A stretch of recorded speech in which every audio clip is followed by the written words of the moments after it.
Ilanao manatony, mila anao miova fa tsy le olona ny miova izay foana matetika amin'ny verina eto. Fandahana manatona. Dia ny feo rehetrarehetra manodidina izany tena nanareo mety azo vava mahery, mafimafy kokoa noho izany. Mety tsy haiko izay anjohanareo fa raha izanareo tsy makany ohatr'izany. Fa tamin'ny fotoana anankiray izay nanapa-kevitra hoe aleo anatona. Dia tampotampoka teo fotsiny dia hoe ndao tonga dia andeha hoany fa izay lalany ihany lalany fa ndao aloha fa izay ny anjarantsika fa tsika nanao nisy fahadisoantsika izany tamin'ilay izy dia andao aloha. Dia nanatona an'ilay olona izay dia tsy araka ny eritreretinay ilay izy. Tonga tany izay dia manahoana. Dia nitenenina teo mamelanay fa tsy netiny nataonay, mamelanay amin'ny zavatra rehetra nataonay fa tsy haiko hoe tena hoe mila amin'izay izany izay libra amin'iny zavatra ireny fa mavisatra be ilay izy herintaonany tambesarana an'ilay izy. Dia nanatona an'ilay olona tena avy eo amin'izay izy tena izay mamela anao ireo tanteraka, tianay be nareo. Tena hoe tsy arak'izay zany, tsy araky ny teny rehetrarehetra teo zany nanjohanay fa fitiavana be dia be ny azonay avy eo dia tena hoe nanomboka teo izay libra tanteraka mihitsy. Dia tsy olona iray ihany nefa ilay izy fa be dia be. Dia nanatona dia misy anankiray indray ohatrany hoe efa tokony mamela an'ilay olona amin'izay. Fa ilay olona indray nandefa mesazy hoe tsika mila miona kely. Dia ndao fa mila famela tsika hozy izy fa ndao iona. Dia nandeha indray amin'ny fotoana dia tsy nety tafeona mihitsy. Dia amin'ny fotoana anankiray tafeona ihany dia teo izay ny famela teo dia voninahitra ho an'i Jesosy. Fa dia mbola nisy hafa koa. Dia hatramin'izao zany izay tena hoe manenjika miratirape an'ilay izy rehetrarehetra. Dia voninahitra ho an'Andriamanitra aloha fa tena hoe milamina daholo ny rehetrarehetra hatreto. Dia na ilay fiainana ary amin'izao ohatrany hoe mety hoe misy ny tsy misy ny manahirana kely problema. Fa ilay mamela heloka sy ilay voavela heloka tsara kokoa noho ilay mety hoe nilamina be tany aloha nefa mitsapanao hoe mbola misy mavesatra be ao atsoriko. Dia voninahitra ho an'Andriamanitra rehetra. Dao tsika te-haka mafy ho an'i Jesosy. Alleloia. Tsisy miprogrameny reny fa Andriamanitra mihitsy manao programa hoe témoignage androany resaka famelan-keloka. Dia mandeha indray izany ny rappel hoe mila mamela heloka tsika. Miandry antsika any amin'ny Ninive amin'ny famelan-keloka Andriamanitra. Taona 2025 efa nitenenina ilay izy tamin'ny Majunga fa tsy tian'Andriamanitra ianao hiditra ao amin'ny 2025 miaraka amin'ny fo maloto. Alleloia. Tsika indray amin'ny fahitana no manana fitsarana ivelany hoe ka ilay olona nge ohatra an'izao, ilay olona nge ohatra an'izao raha vao mandeha makany ianao mifona dia fa tsy fantatrao fa Andriamanitra efa namboatra ny fon'ilay olona melohan'ny anapahanao hevitra asainy andehananao ny fona. Andriamanitra mahavita mikasika ny fon'ny olona ny Ninive alohan'ny natongavany Jona tany fa miandry an'i Jona hiova fotsiny Andriamanitra. Amen. Dao tsika hitsangana. Dao tsika hisaotra an'Andriamanitra fa tsara ny fitondran'Andriamanitra tsika. Teo nisy témoignage hoe nanomboka tamin'ny 2014 no nahavita namela heloka dia voatahiry izay. Famonjenanao sy ny famelan'Andriamanitra ny heloka ao dia voatahiry. Ary isan'andro tsika dia asain'Andriamanitra mamela heloka impiry moa? 7 totalio fa isaky ny 2 segondra ianao tsy maintsy mamela heloka 2 segondra ho an'ny olona iray. Raha misy olona 10 zany mifanerasera aminao ao anatin'ny 2 segondra tsy maintsy voavelanao iny dia isaky ny 2 segondra fa izy anao tsy mety aminao fa possible mamela heloka. Amen. Possible. Dia exercice io. Tena tsy tory-teny fahasandrato andao tsika tena saotra an'i Jesosy ny amin'ny tarihany antsika tsirairay avy. Saotra Jesosy fa tarihany amin'ny lalana tsara ianao.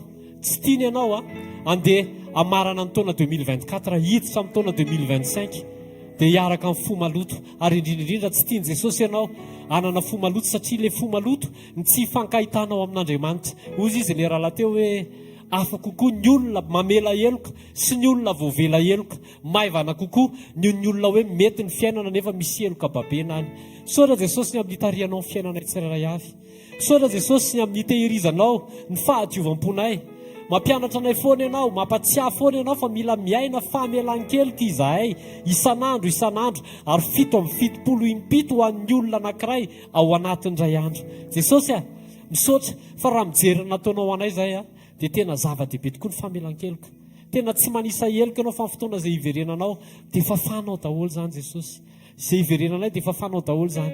Jesosy mankasitraka fa manaitra anay ianao androany ny amin'ny resaka famelan-kelika. Misaotra fa noho ny fahasoavanao dia voavela helika izay. Noho ny fahasoavanao sy ny fitiavanao dia mahita ny helika navelanao teo amin'ny fiainanay izay dia mahay mamela helika ny hafa koa mba hahafanay misitraka ny famelan-kelika avy aminao. Ray amin'ny anaran'i Jesosy manome voninahitra anao izay. Tehirizo izay mba hadio lalandava, mba hamela ny heliko ny hafa lalandava, ary tsy hanamaritena hoe izahay ny marina ka tsy handeha hifony izay, fa nasainao izay hiavana amin'ny olona rehetrarehetra hatrany. Mankasitraka ray amin'ny anaran'i Jesosy dia averinao any aminao ny dera sy ny laza ary ny voninahitra mandrakizay. Amen. Amin'ny anaran'i Jesosy. Amen. Ndao tsika tehaka mafy andraisantsika amin'ny mpanompon'Andriamanitra. Alleluia. Faly miarabantsika indray androany maraina. Fotoana ny communion androany fotoana tena spesiala satria Jesosy no manasanao. Ndao tsika nokatra ny fotsika isotra an'Andriamanitra.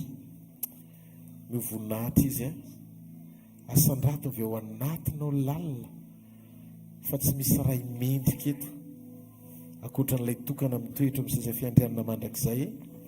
Mpanjaka ny mpanjaka sy tompony tompo Jesosy Kristy avy any Nazareta. Ao faofany amin'ny lanitra ny tananao dia misora azy amin'ny fonao manontolo. Mankasitraka sy mitsaoka anao izay fa mpanjaka anay ianao. Ianao ny tompony izao rehetra izao, ianao ny tompony fiainanay. Ny eo ambavorinay isan'andro Andriamanitra amin'izay rivotra hotroanay. Ny fiainanay dia tsapanay fa avy aminao.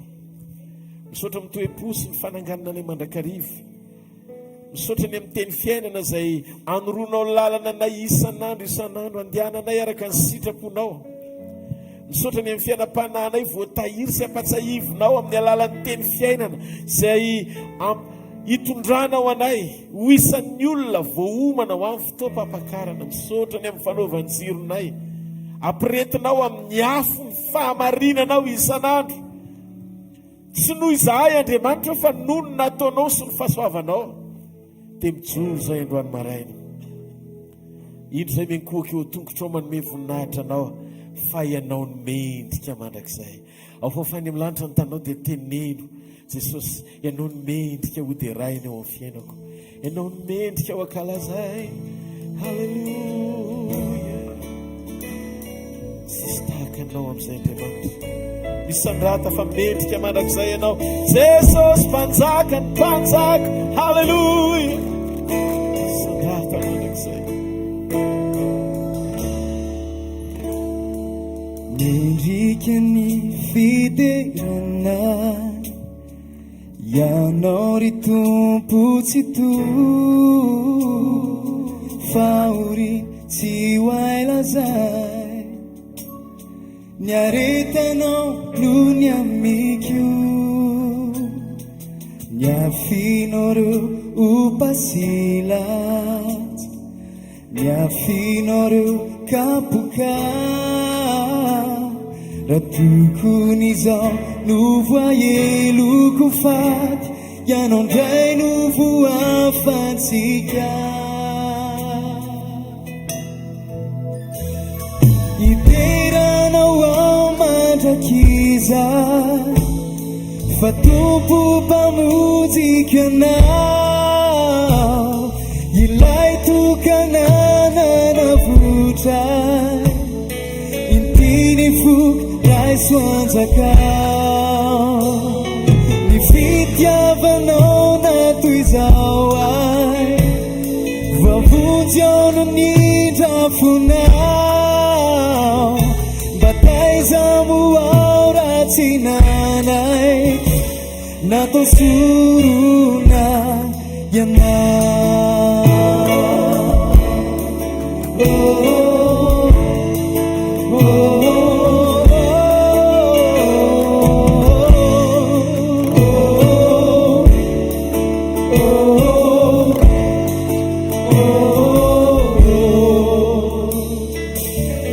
dikany fiderana ianao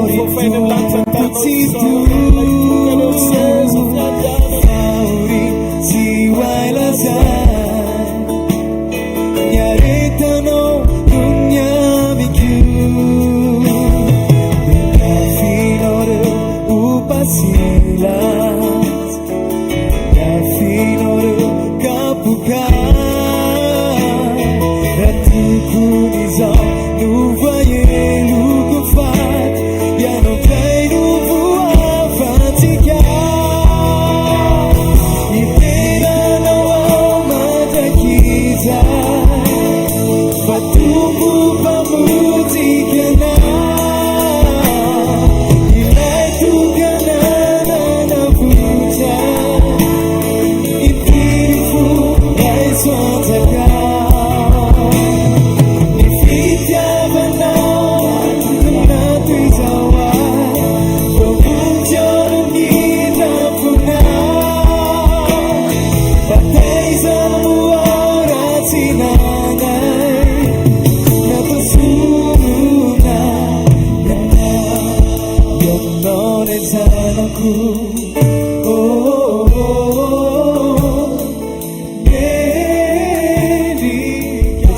Lazo le zanako metike nanarana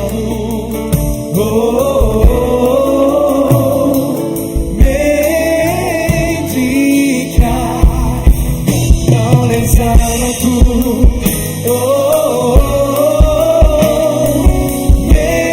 mendrika nao le zanako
Silahatra fa tsotro zao ianao ratsy Jesosy atsangano ny tananao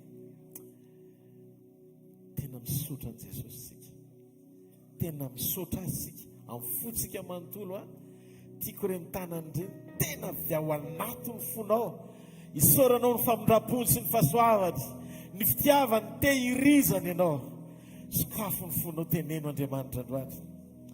Raha ny amiko anie Jesosy tsisy atenainy, raha ny amiko tsy misy atenainy. Fa ianao ny fanantenako Jesosy. Ianao ny fanantenana amin'ny voninahitra. Ianao ny manangana, ianao ny tahiry, ianao ny mampijoro, ianao ny mahatoy izao ahy. Halleluja. Soroko anao ny zavatra rehetra androany. Soroko anao ny teny fiainana. Soroko anao ny fanambarana. Misoroko anao mbola fanehoanao amiko ny lalany fahamarinanao. Satria ianao ny lalana, ianao ny fiainana, ianao ny fahamarinana mandrakizay. Jesosy, misandrata manokana eto ho voninahitry ny ray mandrakizay. Dia azy izahay nomena voninahitra, fa oka ny anaranao rery mandrakizay ity tanana mafy sika mirevitrevitra ataovy amin'ny fonao manontolo amin'ny mpanjaka, ny mpanjaka sy tompony tompo. Orakoraka veny voninahitra ao an'Andriamanitra. Halleluja. Maza ho toerana tompo. Raha eo mitenena aminay androany amin'ny anaran'i Jesosy, aoko ty teny ty ho fiainana ao am-ponay. Dia aoko izay rehetra mandre androany Andriamanitra, tsy mandre toroteny mahafinaritra, fa mandre fiainana tafiditra ao anatiny, satria tsy abetsaky ny teny renesiny sofinay ny zava-dehibe, fa ny fiainanay amin'ny teny fahamarinana izay lokon'ny vavanao, satria ny teninao no hanamarinana anay, ary ny teninao ihany koa no hitsarana anay. Mitenena Jehova, miaino ny mpanomponao. Amen. Androany maraina dia amaly fanontaniana maro be mahakasika momba ny fitahian'Andriamanitra sy ny fanekena.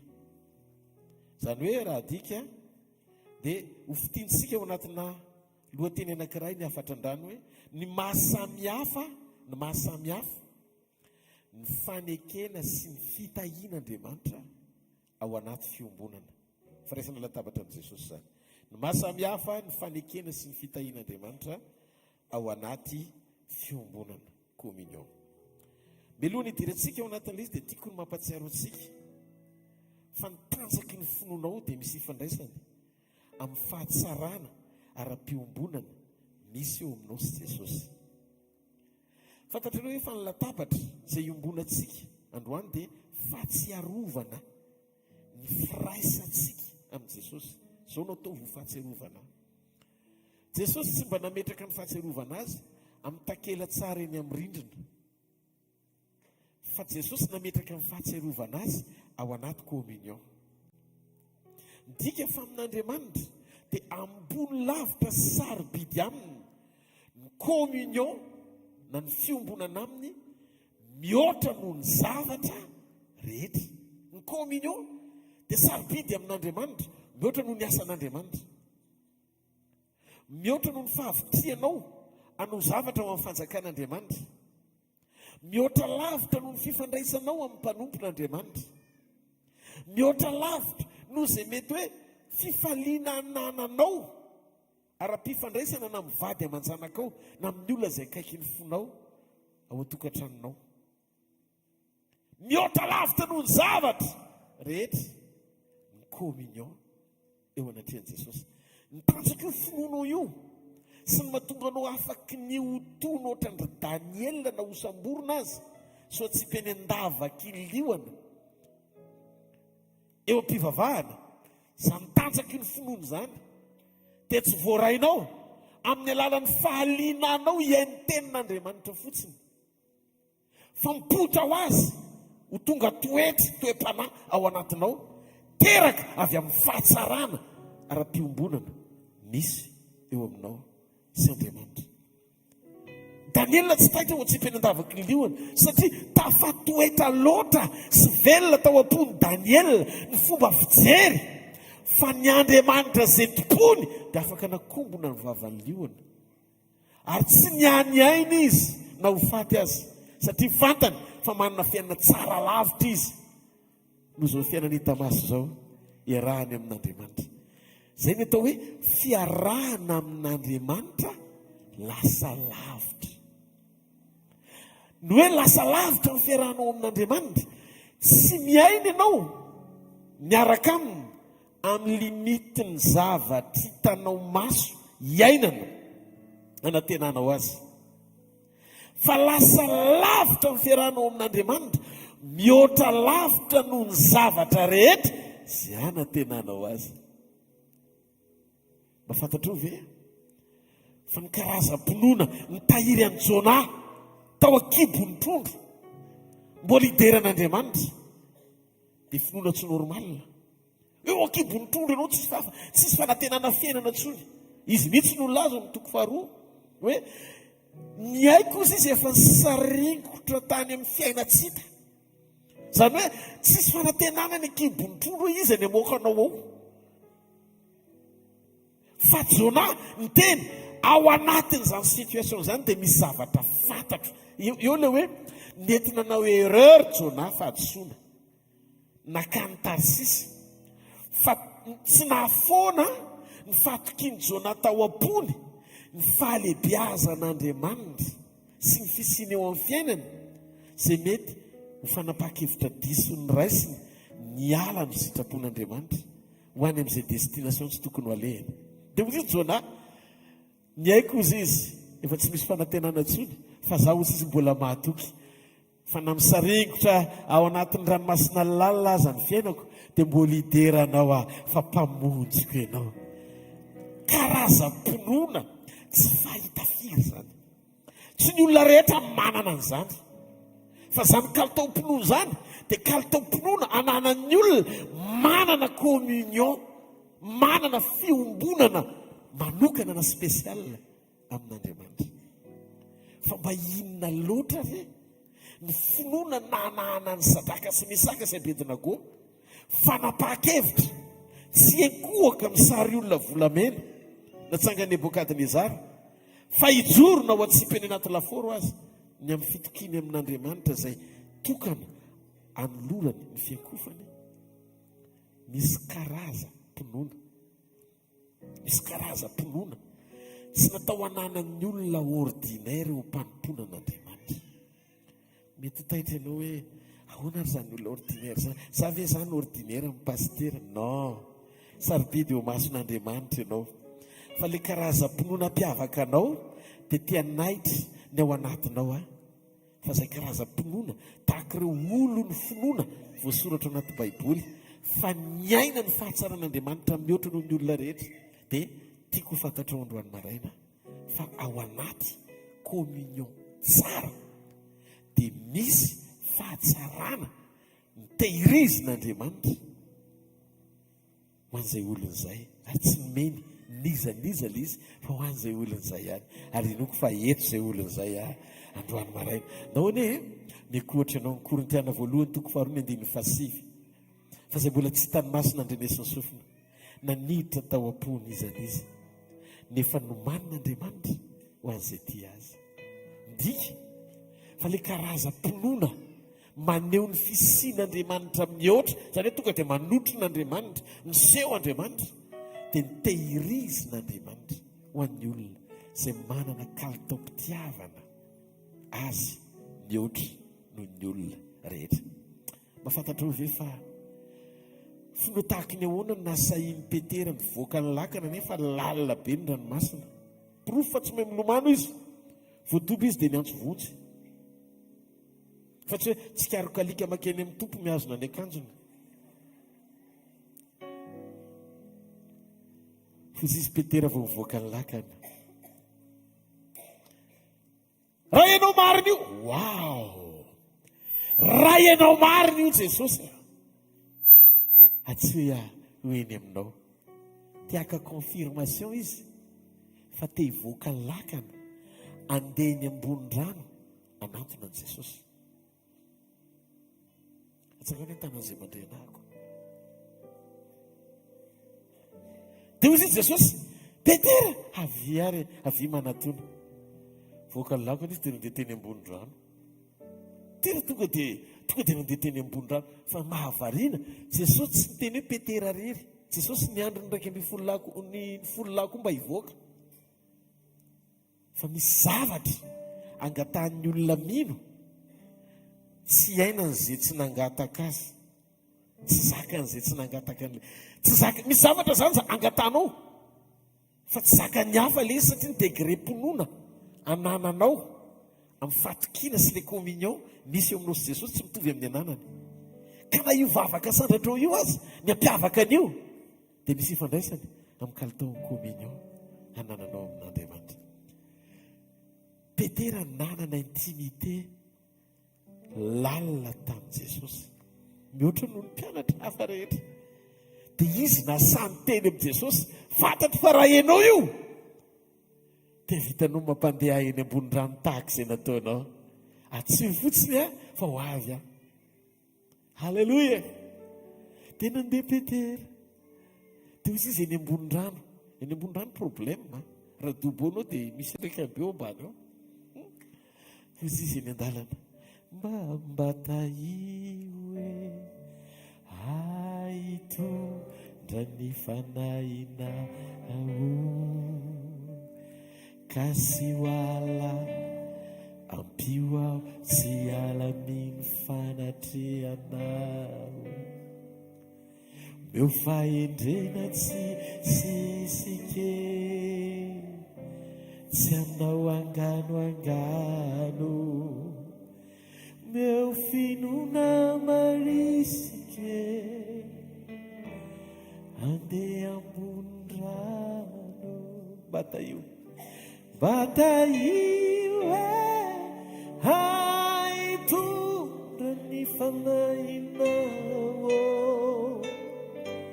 kasy hoala ampio aho sy alaminy fanatrehanao meu fahendrena tsy sisike tsy anao anganoangano meu finona marisike andeha ambony rano. Teteny Andriamanitra tia ny tena fahamarinana momba ny fitahian'Andriamanitra sy ny fanekena. Andriamanitra tsy mila anao mivavaka mba ho tahiny. Taitra be nareo domokely ny akaiky anao dia tenena mieno tsara fotsiny ianao hoe dia arao le izy fa tsika hoe tsy miteny avy amintsika fa amin'izay lazainy Jesosy rery any tsy maredehaka ao an'Andriamanitra. Ao anaty communion Andriamanitra hitako ato anaty baiboly ny teniny dia tsy natao hivavaka ianao mba ho tahian'Andriamanitra fa rehefa nandray an' Jesosy ianao ka nanome lanja ny famonjeny tsara efa voatahy ianao.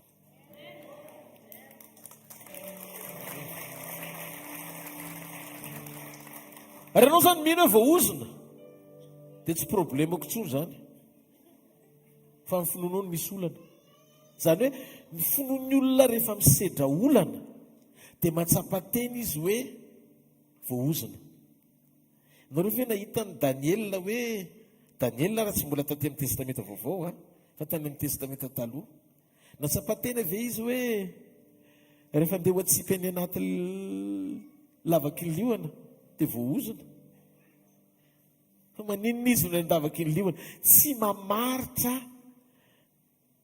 ny fisian'Andriamanitra mitazy Daniela amin'ny hamafiny zavatra atrehany sy lalovany satria ny tena fitahian'Andriamanitra dia tsy hoe rehefa mety na tsy mety ny zavatra atrehanao sy ny zavatra lalovanao fa ny fitahian'Andriamanitra dia tanteraka ao anaty fanekena fa manana ny famonjeny ianao ary manana ny mandrakizay velona ao anatinao tsy maharedehaka ho an'Andriamanitra. Raha mino anao fa ninninona atrehanao dia voatahy ianao dia izany ny sitrak'Andriamanitra. Ny antony Kristy ao anatinao dia mihoatra lavitra noho ny fitahiana rehetra irinao. Mifalianao ny amin'ny fisiana izy ny rehetra sy ambony indrindra amin'ny fanomezany ray.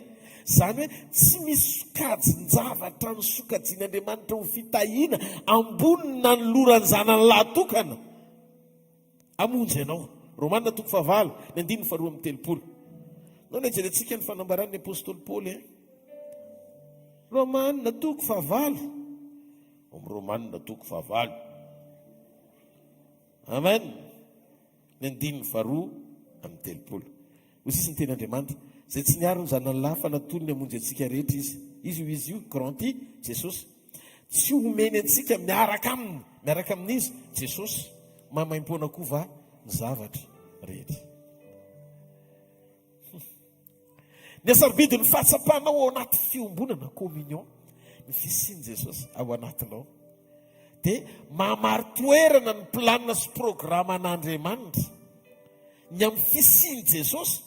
Atonganao anany fahatsapany Daniela, atonganao anany fahatsapany Sadraka sy Mesaka sy Abednego, atonganao anany fahatsapany Petera, fa ny fisiany Kristy présent eo amin'ny fiainanao dia antoka goavana ifehezan'Andriamanitra ny zavatra rehetra amin'ny alalan'ny considération fanomezan-danja ny fisiany sy fananana ho azy eo amin'ny fiainana mandalo eto ambonin'ny tany io.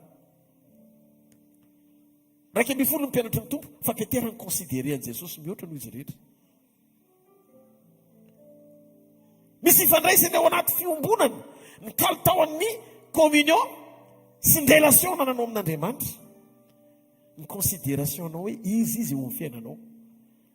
Ary io tsy azo amboamboarina hoe samanana communion be mirehitsahako. Tsy izay ilay tian'Andriamanitra ambara. Mety ianao ny olona faran'izay tony indrindra fa tsy be fihetsiketsehana, fa ny présence eo amin'ny fiainanao tsy azo ny olona inégligeable. Tsy azo nizaniza maivanina hoe tsy miaraka amin'Andriamanitra ianao. Satria vao mahita anao fotsiny ny olona dia manam-pahatsapana fa tsy olo-kolopony ny olona iny fa misy Andriamanitra eo amin'ny fiainany. Ary vao mijery anao ny olona, tsy ianao no hita fa Andriamanitra no omeny voninahitra.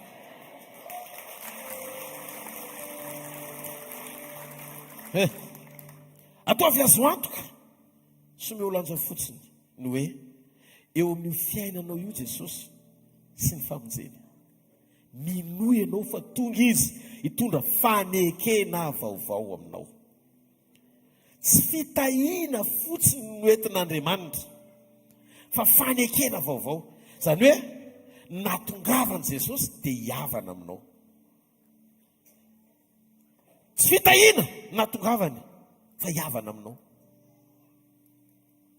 Fanekem-pihavanana. Ny olana rehefa tsy takatra ny lanjan'ny fanekena dia manjary ianao ilay mpivavaka be fotsiny nefa kely finoana. Mivavaka ianao 24 heures fa ny finoanao kely blitika. Fadianina ianao 40 andro fa ny finoanao kely blitika. Amin'izao toko 2:9-10 misy tantaram-piainan'ny vehivavy anankiray atao hoe Marta.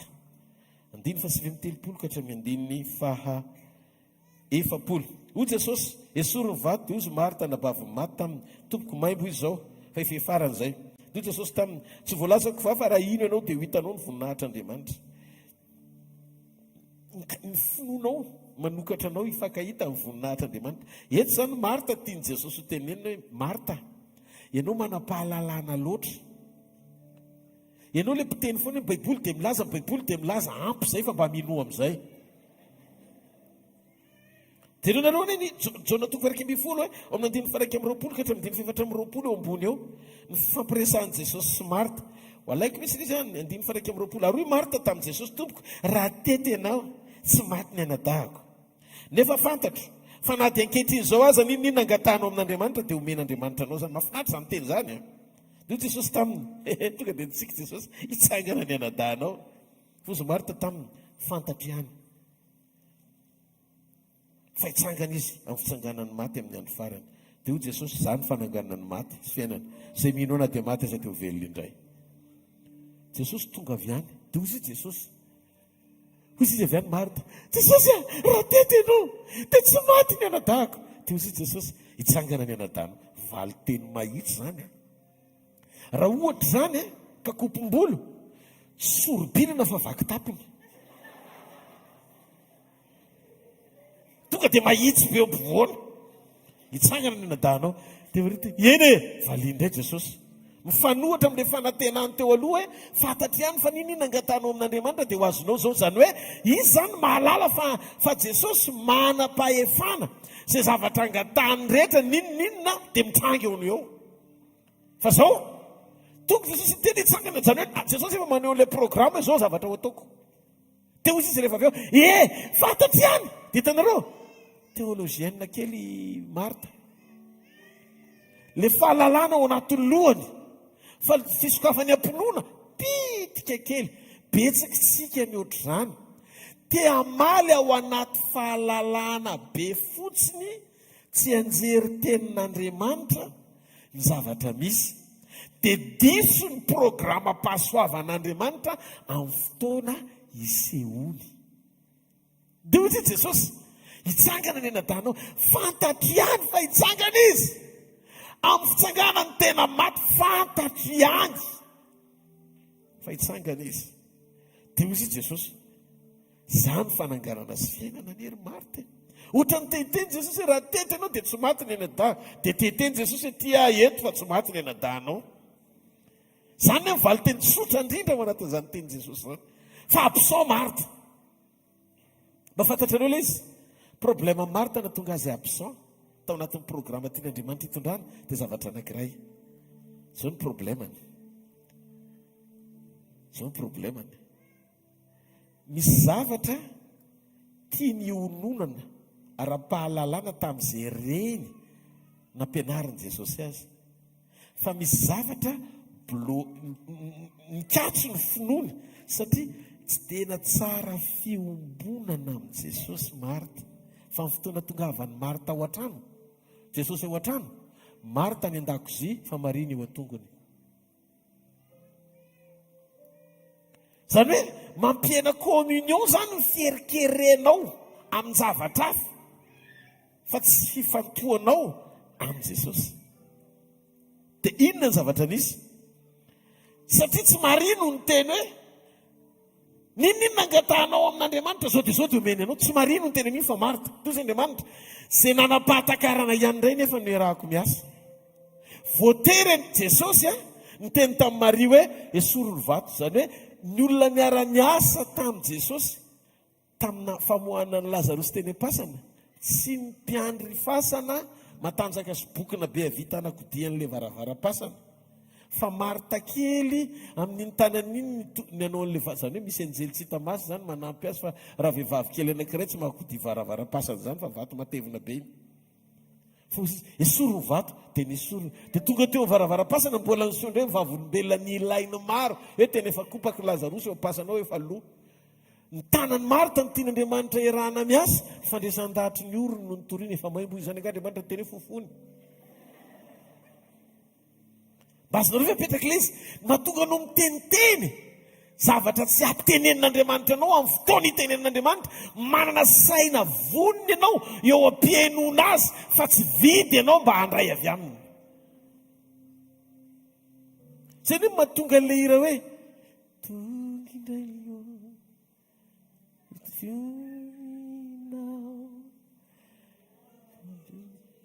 avoko varavarany fo tsy nanindry baravara ataovy kely rehefa voalohany manina moa lisy teo le tony mba very fotsiny le tony kely zay fotsiny tonga indray mioro fiaonako aminao tiako avoko varavarany fo tanareo lesy rehefa tonga ny fotoana mba hoe eo amin'ny fanatrehan'Andriamanitra tia ny sekre omeko anao ary indrindolo ny varavaran'ny fo rehetrarehetra tonga dia oka tsy zavatra ao anatinao akoatry ny aino izay lazainy aminao fa ny fotoana itenenany raha manana voniny ianao dia izay vonina ao anatinao ny anoheranao azy isaky ny tonga amin'ny fanatrehan'Andriamanitra zany manao vidanso esory an-dolo ny zavatra dia arindrio varavarana ny feo hafa rehetra fa sakafo ny fonao iainao an' Jesosy amin'ny fotoana itenenany mantsy ny zavatra rehetra miara-miasa asoa izay ty azy hoy Jesosy Marta eto aho zao zany fananganana azy fiainana zay mino ahy na dia maty azy dia mbola mivelona indray. Nanana verset betsaka tao andohany Marta, fosy Jesosy tamin'ny Marta hoe ry Marta tsy le verset amalina ho am izay fahalalana tsy ampinoana vokatry ny tsy fampinaram-piombonana misy eo amintsika sy ianao, fa ianao mihetsika ampinoana manaiky fotsiny izay lazaiko satria tonga azao tsy ampiasa ny finoanao fa te ahita ny communion anao. Communion avy ireny hoe communion. Rehefa ny olona ny ampy communion tsy manakola zay ny onatry n'Andriamanitra fa zay sain'Andriamanitra ataony dia ataony esorina ny vato sady tsy miteny no manala vato. Fa raha vao misy zavatra ao maimbo izy zany. Dia nieritreritry zany Marty hoe andeha hiditra ny fasany Jesosy dia sokafana le lamba dia jery ny tavany farany napotika azy. Jesosy tsy niditra tany dia ivela ny fasana izy niteny hoe Lazaro mivoato ao, batainy teny hatreo amin'ny varavara-pasany Lazarosy, batainy avy eo am-pasany eo am-baravarana. Dia izy vao nitady dia vitsory izy dia velao izy andeha.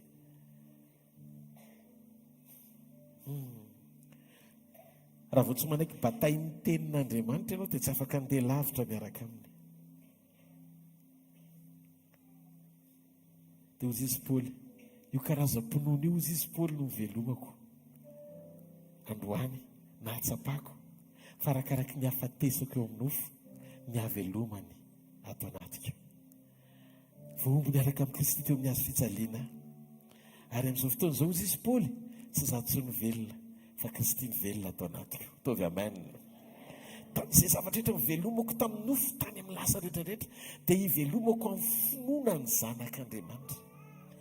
Izany hoe le finoana lasa mamelona. Rehefa manomboka mevelona ao anaty communion finoana dia manomboka metsapanao fa ny existence anao tsy isy tsony fa izy no existence anao vaovao. Izy ny fisianao vaovao. Ohatrany tsy misy ianao fa izy ny misy. Ary na mifatsapanao am-ponao azy maneo le fahavelomany teny ho toy ny saina tsy misaina tahaka ny olona tsotra. Fa ampiasain'Andriamanitra ny fisainanao ho feno ny are-pasoavany finoan'Andriamanitra. Feno Andriamanitra. Avereny hoe feno Andriamanitra. Dia ozy Jesosy zao minoa ianao fotsiny fa zao iseho voninahitra. Tsy mila vavaka lavabe fa mifankahita ampo sy saintsaina amin'Andriamanitra.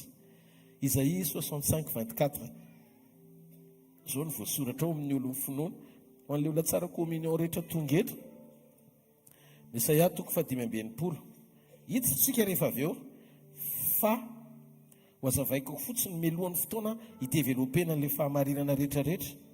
Zao teny zao ozy izy ny ten'Andriamanitra. Raha tsy mbola miantso azy izy dia amaly ary raha mbola miteny izy dia hiaino rehefa tsara ny communion anao amin'Andriamanitra dia mifankahita-po aminy ianao. Ao amin'ny sekoly finoana dia mila tenenina vao mitranga izay tianao iseho. Fa ao amin'ny sekoly ny communion sy fanotronana raha tianao ny hotron'Andriamanitra dia ao anatinao tonga dia renao mihitsy hoe misy pe ninona zavatra treanao dia efa manam-panantenana ianao am-po hoe izay ho ataon'Andriamanitra io dia zavatra tsara lavitra no izay azony saiko heverina. Noho izany ninonino nitondrany sarotra aminy amoaka na mafy be azy ny zavatra lalovako dia fantatro feo an-tanany fiainako. Amen. Dia rehefa eo an-tanan'Andriamanitra ny fiainanao dia normal be ianao tsy mierikerika hoe tsy zavatra ratsy zany any am-ponao tsy sakana ho an'ny mpanotatro eo amin'ny fanatren'Andriamanitra zany ianao fa lalana afaka hanetry tena anangana ny hafa mba ho tian'Andriamanitra. Tsy karazan'olona miadinao zany. Alamina mandritry ny 50 taona ianao vao finoatsy miova mihitsy nefa ten'Andriamanitra firy miditra ao anatinao. Tandremo fa zao andro faran'izao zavatra anankiroa no mitranga. Na ianao mamaly ny antson'i Jesosy hoe raviny zanak'olona ahita finoana ao anatin'ny olona ve izy. Zay finoana zay ny fitoeranao mandrakariva amin'ny fatokiana azy, amin'ny fanantenana azy, ny olona mino no afaka mindra fo aman'olona zany. Ny olona mino reny zany efa vokatra teraka avy amin'ny fiombonana amin'ny Jesosy daholo. dia inonareo ane ty famarinany ty inonareo nalalàna fa tsy mbola tena mino ianao, mafy be aminao ny mamela heloka, mafy be aminao ny manadino ny ota taony sasany nefa ianao koa mila famelana avy aminy, mafy be aminao ny miaritra sy manetry tena lasa oatra ny tena hoe zioka be zany satria le izy tsy niomana mihitsy ianao mba nazatra ny fonao amaly ny etaetan'Andriamanitra. Mianao avy ianareo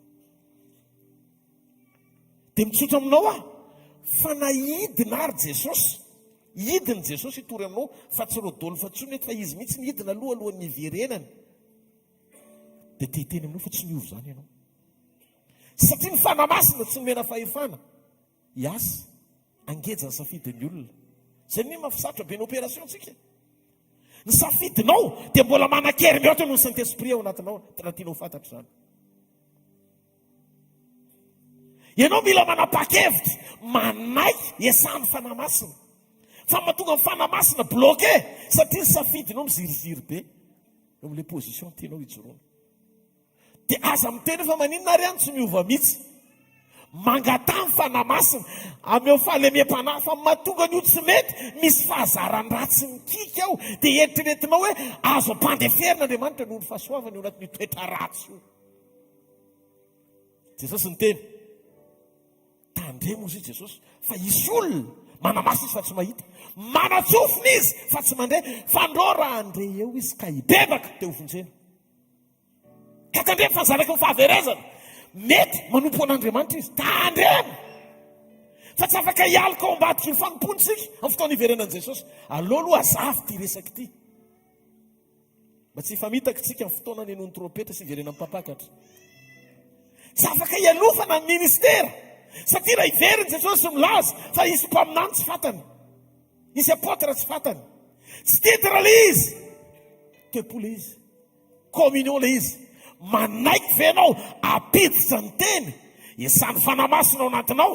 Raha olona be lolompo be anao nandritry ny 50 taona tsy mamela heloka mihitsy mba manomboka androany, fehezo ny tanana, fehezo ny vava, fehezo ny tongotra, isaky ny tonga ny fanotsiana mpitiavana tsy voaray mihitsy. So dia efa isika tompoko le hoe manatsofina fa tsy natao andre mihitsy, fa ndro raha hibebaka, raha mahenao tsika ka mibebaka dia voavonjy, dia iza zany ao ambadiky le mampirisika anao mbola miazona ny fonao tsy hovotsitra mihitsy mandrakandroany. Mety eritreretinao hoe fahatsarana le izy fa tsisy hoavo anao. Ny teny direct eto ny tenin'Andriamanitra manamboara toe-po, manamboara fiainana miaraka amin'Andriamanitra raha te hiona amin'ny Jesosy any amin'ny raha lanitra. Andriamanitra mpandinika amin'ny fosy mpamantatra amin'ny vo tsy azo amboamboarina ny fiainam-panompona, fa na iova na tsy iova point.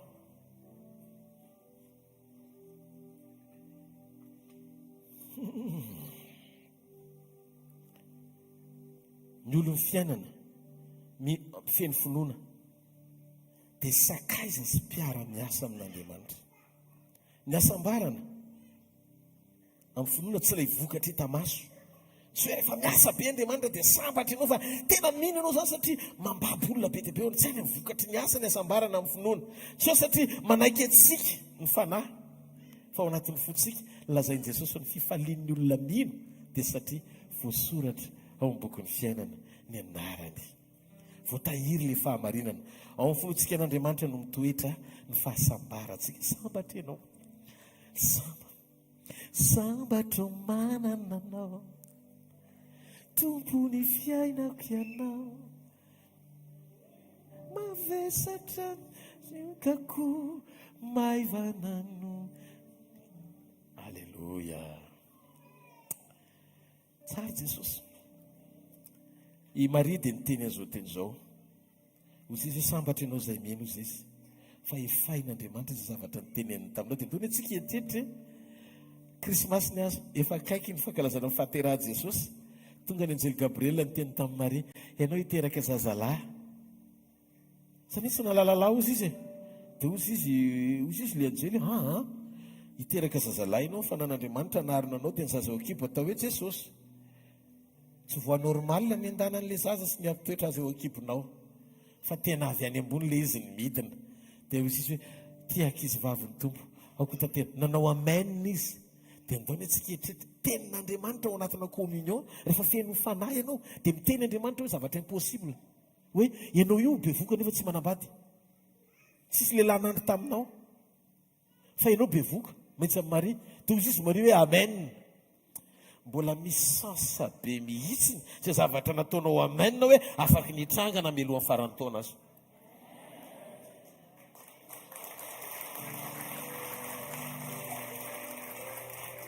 Fa mahatonga an'ilay problème miteny Andriamanitra dia ny sainao manao Zakaria.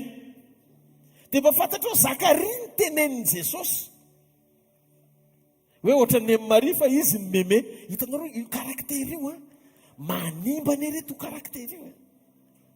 Zakaria nefa mpisorona Maria nefa virgin kely tsotra ry ambanivohitra, tsy titre le izy, tsy fonction le izy, tsy ministère le izy. Eo olona eo amin'ny poste, miditra eo amin'ny fisoronana, olona eo amin'ny poste, miditra eo amin'ny fisoronana. Mietritra izy ny connexion amin'Andriamanitra. Dia ao anatin'ilay fanompony, ilaina amin'ny fanompona, fa lalana anehoana, fandresen-dahatra amin'ny fanompona. Fa rehefa tonga tokoa jory Gabriel, nanjanako Elisabeta vadinao ary efa enim-bolana izy zao no bevoka. Anjely no miteny aminao dia mihezanao. Ahoana koa natanteraka an'izany zaho izy efa antitra. Tonga dia nitsitsiny tao ilay anjely. Anjely hitondra fahasoavana nitsiny Zakaria hoe impossible zany satria nahoana badeno fotoana ny andrasana izy dia nieritreritra hoe Andriamanitra voafetra amin'ny fotoana ny andrasany tsy nitrangan'ilay vokatra hatramin'izay. Dia ozy izy Andriamanitra efa miteny Andriamanitra dia tsy maintsy ataony ihany ilay izy natsino azy ianao fa misy sekelina kely mona ianao mandra-piterany. Ay Andriamanitra sady mahay mampiteny mona no mahay manamona ny teny. Dia Andriamanitra koa mahay mampandreny marenina fa raha tsy mitandrintsika dia manatsofiny ianao fa tsy mandrendray. Tsangany an-tanazay mandrenako zao reto zareo masony eo akaikinao andao mioiova mba tsy ho lany fotoana e. Kely sisa hoe dia lasa avelao ny teny hoe avelao ny teny isetrasetra anitsy ianao mba ho mpanompo hoe feno hery fatahorana n'Andriamanitra miaina amin'ny fahamarinana mijoro amin'ny fahamasinana mifankahita amin'ny mpapakatra azy. Tekama tekama Jesosy halleluja. Luka toko 7:1-20. Tsy manina fa tena hoentiko miandalana kely tsika manam-potoana tsara tsika androany. Amen. Luka toko 7:1 kanefa aza mifaly nareo satria manaiky anareo ny fanahy fa mifaly satria voasoratra any an-danitra ny anaranareo. Eto Maria Maria ireny niteraka an' Jesosy nanambary izany teny izany izy satria mazava be mihitsiny. Tsy namily lalana amin'ny fony mihitsy izy amin'ny tsy finoana na tsy takatry ny sainy aza ny zavatra nyteneniny anjely taminy. Ary rehefa niteny Andriamanitra dia ny zavatra fantatry Maria dia izao tsy maninona fa izay nilazainy. Dia izy izany Maria izay nilazainy tompo anahy dia izay marina. Ianao ve afaka ino an'izany raha tsy tsara koa ino amin'Andriamanitra?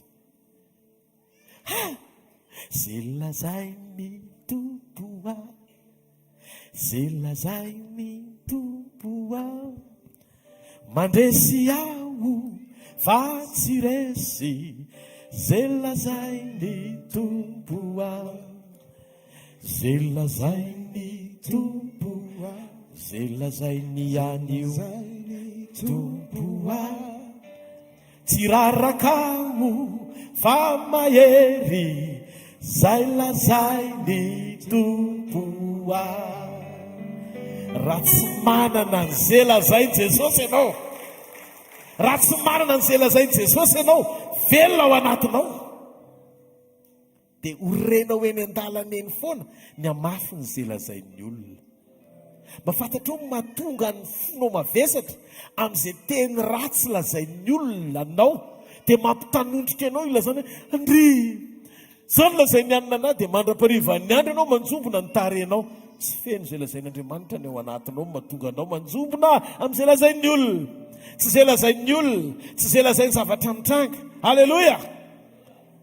Fa tsy izay lazain'ny olole tsy amikero anazao sy zao hoe fizay lazay teninao taovatra no tana zay ao hoe zay ao hoe alleloia hiditra amin'izay tsika amin'ny fahamarinana mahitsy tsara mihitsy mahakasika mba fitahina sy ny fanekena resy lahatra ve nao ianao zany fampianarana zany dia hafa mafy ho an' Jesosy ahy hoy zay Jesosy hoe mizara roa ny kristianina eto ambonin'ny tany izy amin'ireo ianao alohan'ny iverenana zany dia misy kristianina mizara roa dia ianao zany mihina manana discernement matanjaka tsara miatrika ny karazana kristianina sy ny tontolo misy ny kristianisme amin'izao andro faran'izao dia izy Jesosy kristianina mampiasa ny anaran'i Jesosy fa kristianina fitahiana fa misy kosa ny kristianina malala tsara sy mampiasa ny anaran'i Jesosy fa kristianina ao anaty fanekena inona no mahasamihafa andreo kristianina reo misy zany kristianina ismaelita ara-panahy ary misy kristianina taranaka Isahaka mino tsara an' Jesosy Kristy ara-panahy Andriamanitra ny nitsodrany lamatoan'i Abrahama Ismaela no anaran'io zanany io tamin'ny Agara raha dinitsika ny fahatongavany Ismaela teo amin'ny fiainan'i Abrahama dia tsy tsodran'Andriamanitra ho an'i Abrahama ny fisiany Ismaela fa fanapahan-kevitra izy mivady elo lalana ny programan'Andriamanitra mba ho tahina ara-taranaka azadina fa misy ny fitahiana tsy misy Andriamanitra satria tsy nesoron'Andriamanitra ao anatin'ny olona le fitahiana voalohany tsofany ranon'ny olona fa anome taranaka ny olona izy rehefa niteny tamin'ny Adamaseva hoe mameno ny tany samy avy amin'Andriamanitra ihany na le fitahiana Ismaelita na le fitahiana avy amin'ny Isaka na le fanekena avy amin'ny Isaka fa reto ny mampiavaka azy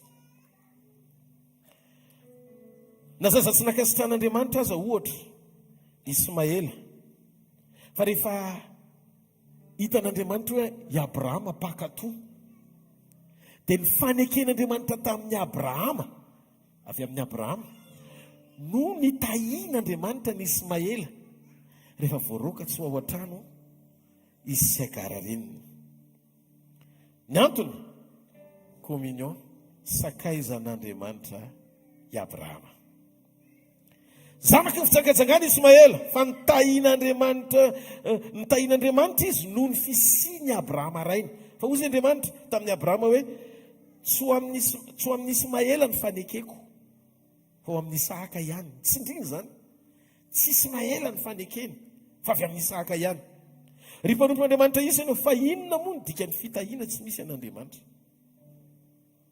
misy karazam-pitahiana fa tsy misy an'Andriamanitra satria ny fisian'Andriamanitra tsy ao anaty fitahiana le fanorenana fa ao anaty fanekena hiditra lalindalina kokoa lanja ny fanekena mihoatra lavitra noho ny fitahiana ny fitahiana zany azontsika raisina avy ao anaty fanekena fa tsy fitahiana no tadiavitsika ao anaty fanekena ny fanekena ny fantohatsika dia mitsotsoroka avy ao anatin'le fanekena sy le aliansa ro karazam-pitahiana rehetra tsy voatery hoentinao mambavaka fa mikoriana ho azy ao anaty communion sy fiombonanao amin'Andriamanitra midika fa ny mahatonga anao mandohalika ampahorian'ny fitahiana tsy norma ny communion anao amin'Andriamanitra ndasony Genesis mpamorony anao tena misy zay lazainao amen Genesis toko 1:20 ny 5:70 iny hoe ary ren'Andriamanitra ny feon'ny zaza dia niantso any Agara ilay anjelin'Andriamanitra ndas ololo ao tomany hatramin'ny Agara hoe ho faty ny zanany. Iagara manambava miteny, afaka miteny zany Iagara amin'Andriamanitra. Andriamanitra vonjeo ny zanako, olona mahay miteny. Zany hoe raha mitokony ho izy, Agara mitokony enon'Andriamanitra. Fa tsy le ranomasin-jaza manao hoe fa ho faty le zaza. Fa zao ny zavatra nitranga. Tsy feony Agara no enon'Andriamanitra. Tsy ny fitarenana rehetra ao anaty fahoriana mampietsi-po an'Andriamanitra dia valiana. Vakio tsara ny Genesis toko faraky amin'ny 20. Fa ny zavatra nitranga, ren'Andriamanitra ny feon'ny zaza dia niantso any Agara ilay anjelin'Andriamanitra tany an-danitra ka ranao taminy hoe ino zato manjoanao ry Agara, aza matahotra fa ren'Andriamanitra ny feon'ny zaza. Ny manjoany Agara tsy problemany, fa feon'ny zaza vokatry ny fanekeny tamin'ny Abrahama no eniny. Hitanareo amin'izay ilay izy. Tsy ny fahaizanao mitaraina mba ho tahina no mahatonga an'Andriamanitra mitodika, fa ny fitoeranao ao anaty fanekena no mahatonga an'Andriamanitra mamaly. Hiditra lalindalina kokotsika hoeto afanamasina. Tsangana ho izy ireny ny zazaka tantana, fa ataoko firenena lehibe izy. Eo amin'izay ny tsodrano. Dia nampahiratin'Andriamanitra ny masiny Agara, ka nahita lavaka fatsakana izy, ary lasa izy dia nameny rano ny sinotra, ka nampisotro rano ny zaza. Ary momba an'Andriamanitra ny zaza dia nitombo izy, ary nonona tany anefitra izy, ka nono efa lehibe dia tonga mpandefa tsipika. Ary nonona tany anefitra parana izy, nakanyreny ny vady avy tany amin'ny tany Egipta izy. Zao tadidio, Andriamanitra tsy manome antoka ny fanekeny ao anaty fitahiana, fa Andriamanitra manome antoka ny fanatrehany ao anaty fanekena. Averiko, Andriamanitra tsy manome antoka ny fanatrehany ao anaty fitahiana, satria Ismaela firenena matanjaka be, meko ohatra ianao Dubai Ismaelita, Emirates Arabes Unis Ismaelita, firenena hitanao matanjaka sy mamiratra building be, sy misongady dia eto ambony tany amina resaka petrôle, ny arena sy ny zavatra ohatr' izany. Fa zao tsy rehetra ohatran'ny hoe voataha hita maso akory misy fanatrehan'Andriamanitra. Tsy nanome antoka amin'ny fanatrehana izy ao anaty fitahiana. Tsofondrano sy ny fitsorany Ismaela ho firenena matanjaka, dia hitany masonao io zany vokatry ny teny hita maso, fa Andriamanitra nitsodrano amataranaky Abrahama azy. Dia zao ny fanekeny tamin'ny Abrahama mbola mahatonga ny Ismaela matanjaka mandrakandroany ary ekônômia. Fa zao fa Andriamanitra kosa tsy manome antoka, tena nome ny antoka, fa hoe ho fanatrehany ao anaty fanekena.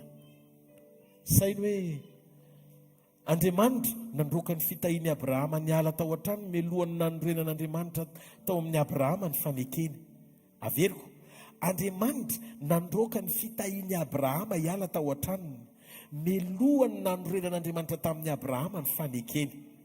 Saingy tsy tanteraka ny faneken'Andriamanitra tamin'ny alalan'ny Isaaka raha tsy nyroana aloha hiala ny trano Ismaela, satria Ismaela fitahiny Abrahama, fa Isaaka ny fanekeny Abrahama.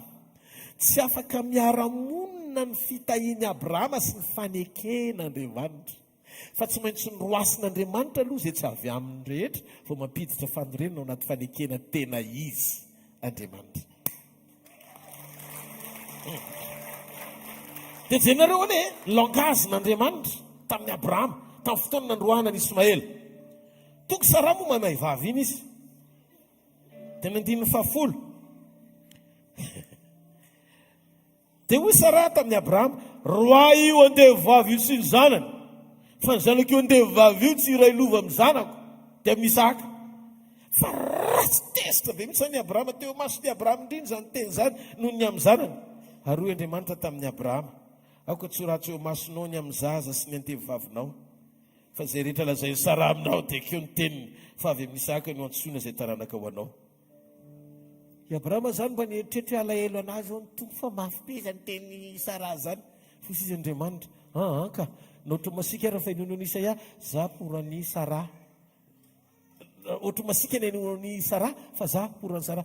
Roa ihany ho andeha vavy sy zanany, za koa miteny anao an'izany amin'ny anaran'i Jesosy Abrahama.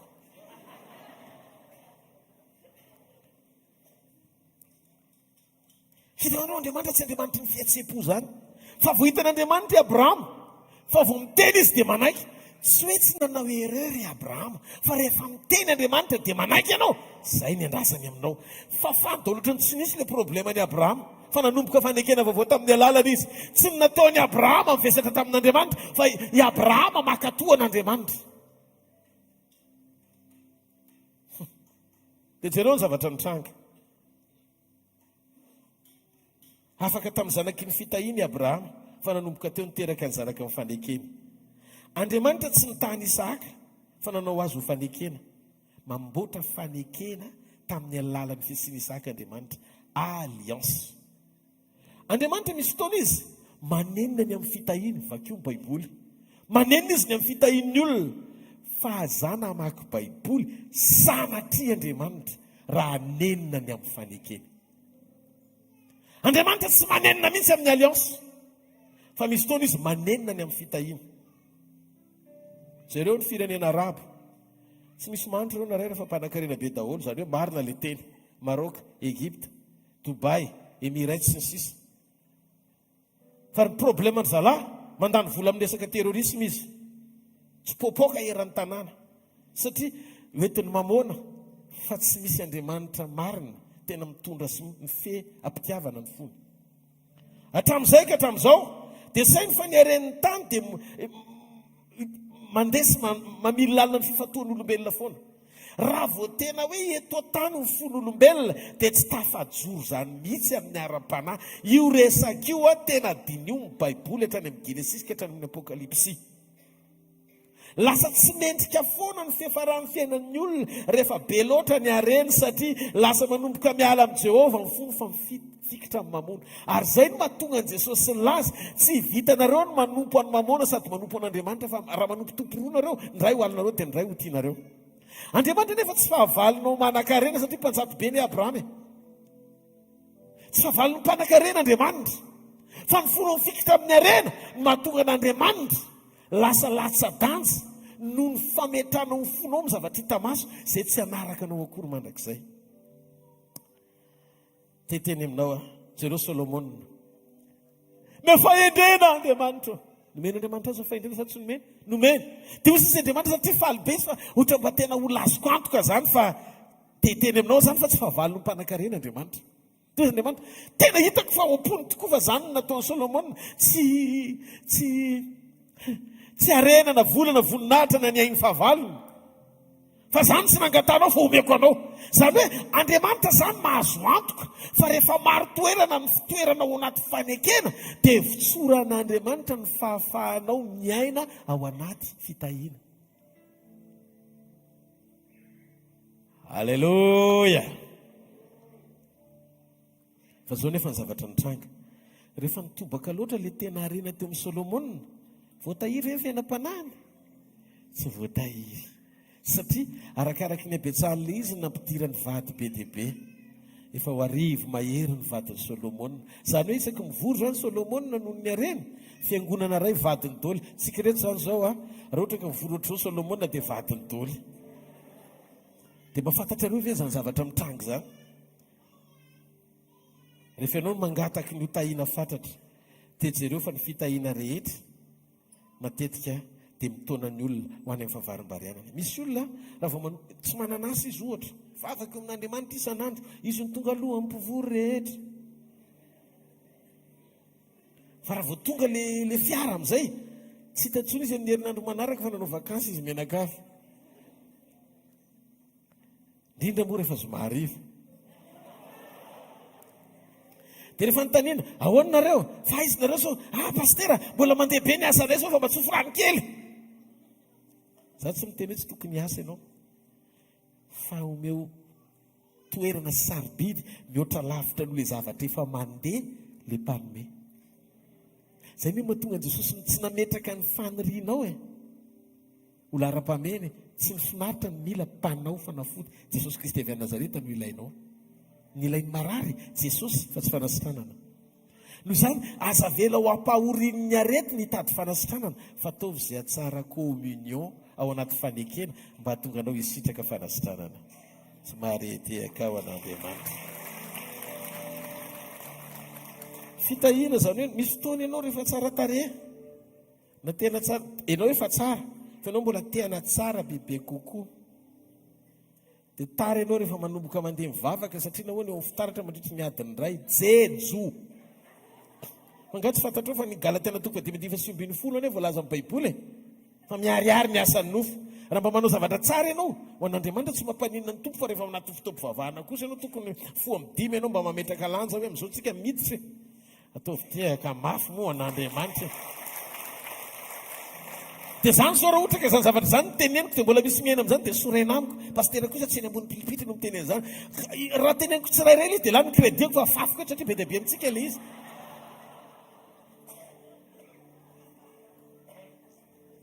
aloha ilay resaka izy dia mila mazaka tsika ataovy amenina moa ianao tsy favalo ny fahatsaratarenao sy ny fikarakaranao tena Andriamanitra fa mba aza atao fanotona amin'ny fotoana kosa dia manjary ny asan'Andriamanitra ny miandry nefa tsy fanajana an'Andriamanitra zany ianao ve raha iona amin'iny dia ndao hoe ataoko ohatra fotsiny miantso anao ny filoham-pirenena amin'ny enina ny etsony ianao amin'ny enina maraina io tsy manam-potoana mihitsy andraisana anao fa amin'ny enina magnany ara-pitso amin'ny andro ianao baiko filoha tsotra aminao fa midimy sasany ianao efa sady efa vita akanjony tsara tare no manana satria eo amin'ny manaja olona sady eo na manamboninahitra fa saingy tsy hitanao Jesosy nefa mpanjaka sy tompony tompo izy so permettre ianao teteny aminareo fa misy olona nienjehana be ony mpangalatra hiditry ny lanitra dia le rangaontsy tary za tsy nangalatra mihitsy satria mpanompon'Andriamanitra tsisy niny fananan'olona nangalariko dia izy lianjely mpangalatra fotoana sady daralava ny tonga mpangalatra fotoana tena taitra be izy fa sofa miverina izy velona dia zay olon'izay mahay mananatra anao tsara amin'ny fotoana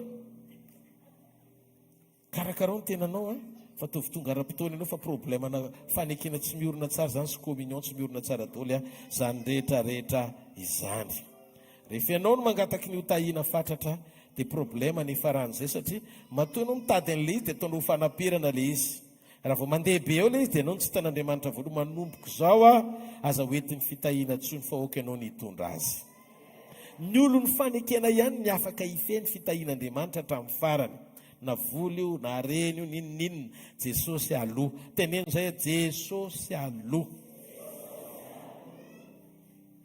problema ny olona raha vao fitahiana ny tena ngeza be ompony tsy matory izy amin'ny alina ry zaka io sy efa nametra-pialana ianao vao hiditra indray zaka io sy nametra-pialana mba hatonga azy adana dia ianao hisasatra ao anatin'ilay izy mba tonga anao tena hoe tsy atsapa-tena hoe misy fiadanana metoko sy andininy ato anaty Baiboly azafady hoe Jesosy sony manomboka any Mateo Marka Lioka Jaune ny teny hoe tao anaty toroteniny hoe tahiko ianao raha misy zay dia atero eto tsy mbola misy taony Jesosy ny teny hoe tahiko ianao na koa ny teny mivavany hoe tahian'Andriamanitra daholo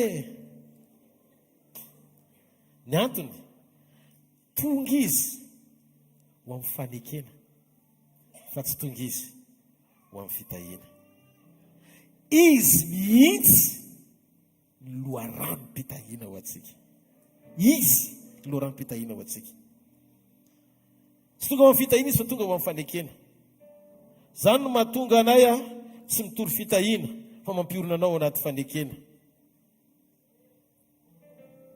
alleloia ao anatin'ny fanekena no miafina ny fandresenao miafina ny fitahianao no ny fahasoavan'Andriamanitra sy ny fahatsarany rehetra ao anaty fanekena dia nao hisitraka ny tsara rehetra ianao noho izany aza matahotra fa tsy zavatra irina tsy hitakory ny fitahiana fa ataon'Andriamanitra tanteraka fotsiny tsotro zao ao anaty fanekena jereo ny jiosy taranakisaka olo ny fanekena voalohany misy le guerre de 6 jours angamba tadiditsika mitambatra ny arabo rehetrarehetra hiady amin'ny Israely dia jereo ny zavatra nitrangy ny firene lehibe be dia be ny arabo anoatra ny jiosy daholo ao anatin'ny enemana na mitan'Andriamanitra azy midika fa ry zareo reo manam-pitaovana be dia be fa tsy volaka iny mahatonga amin'ny fandresena. Ny mampiavaka le firenena zany tsy vola, tsy arena, tsy fitahiana fa fanekena. No ny fanekeny Abrahama dia zao ny zavatra omen'Andriamanitra ny Jiosy eo anaty fanekena, fahatsilopana, fahendrena. Aleloia! Zavatra tsy anana, ny fanekena zany manomenao zavatra mihoatra mifeny zavatra hita maso rehetra. Kenao tsy manome lanja ny asarobidy ny fanekena ao amin'Andriamanitra, mahatonga anao tarihany devoly ho ampahoriany fitahiny hita maso. Mbola tsy azonao. Raha ny fanekena taloha sahala amin'izany. Tanarao le fandresen'i Israely ao anaty fanekena. Raha zany ny zavatra nitranga noho ny Abrahama fotsiny. Zao fanekena vaovao zao ve tsy tokony oatra noho izany. Ny Jiosy anie tsy niantso an'Andriamanitra hoe abaray, fa ianao miantso azy noho ny famonjen'i Jesosy. Amin'izao fotoana izao, Andriamanitra ny rainao. Sika zany zao teteny aminao androany, afaka manana tombony miantso an'Andriamanitra hoe raiko ianao. Zany ny fanekena vaovao nentin'i Jesosy. Ny afatra ho anao androany, miantso anao ny ray, fa izay any ray hono dia anao ihany koa. Dia jereo tsara, ahoana ary ny toe-poko pastera, Paoly mihitsy ny efa nananatra. Ary voaraiko ny zavatra nampitondran'Andriamanitra amin'ny Paoly ao amin'ny Korintiana voalohany, toko 7, ny 9:20. Tena enoy ty fahamarinany ity, fa tsy ho averiko foana ty fampianarany ity, fa mba hatonga anao tsy ho voafitaka ao anatina fampianarana diso. Korintiana voalohany, toko 7, 9:20 ka hatramin'ny 9:17. Ka dia aza misy manao olona ho reharehany fa hanarony zavatra rehetra. Za olona sa tsy olona? Inona ny titra hoentiko? Pastera, mety misy apôtra, mety misy docteur, mety misy évangéliste, mety misy prophète. Olona ray sa tsy olona? Fa zao aza vela isy olona ho reharehanao rehefa ao anatinao Jesosy fa hanao zavatra rehetra. 9:20 Napôly, hoay, nampidiry ny tenany eo. Napôlôsy, ay Apôlôsy koa. Na Kefasy, Petery zany na izao tontolo izao, na fiainana na fahafatesana, na ny zavatra ankehitriny, na ny zavatra ho avy, anareo zany rehetra zany somary etiaka ao an'Andriamanitra. Ny 9:17 ianareo any Kristy, ary Kristy an'Andriamanitra. Ny hoe aza misy olona atao rehare amin'ny zavatra rehetra, fa Kristy ny rehetra ho antsika, ampo antsika ny azo fijaliany, ampo antsika ny famonjeny. Tsy misy olona na fanekena hafa tokony hitsangana ho mpanelanelana anao ara-panekena amin'ny fitahian'Andriamanitra sy ny fahasoavany, ka tonga antsika hisitraka ny zavatra rehetra fa ny nataon'Andriamanitra ho antsika atreto ary ampy amin'ny alalan'ny rery ihany no ahafahantsika misitraka ny zavatra rehetra noho ny fitiavany sy ny fatokiny sy izay nataony teo amin'ny azo fijaliana ho antsika. Jesosy avy any Nazareta. Dia hitanareo amin'izay ny problèmana kristianisma elita. Mitoky amin'ny tany fotsiny zareo, manome lanja ny fitahian'Andriamanitra mihoatra noho ny fanekena vaovao. Anareo ao amin'ny Kristy anie ny zavatra rehetra. Anareo ao amin'ny Kristy ny zavatra rehetra. Na Paoly na Apôlôsy nampidirin'Andriamanitra ho isan'ny zavatra nefa mpanompon'Andriamanitra. Paoly, Apôlôsy, Kefasy. Reo rehetrarehetra ireo zany na Paoly, na Apôlôsy, na Kefasy, anareo. Zahay tony zany, anareo. Fa tsy anareo no anay.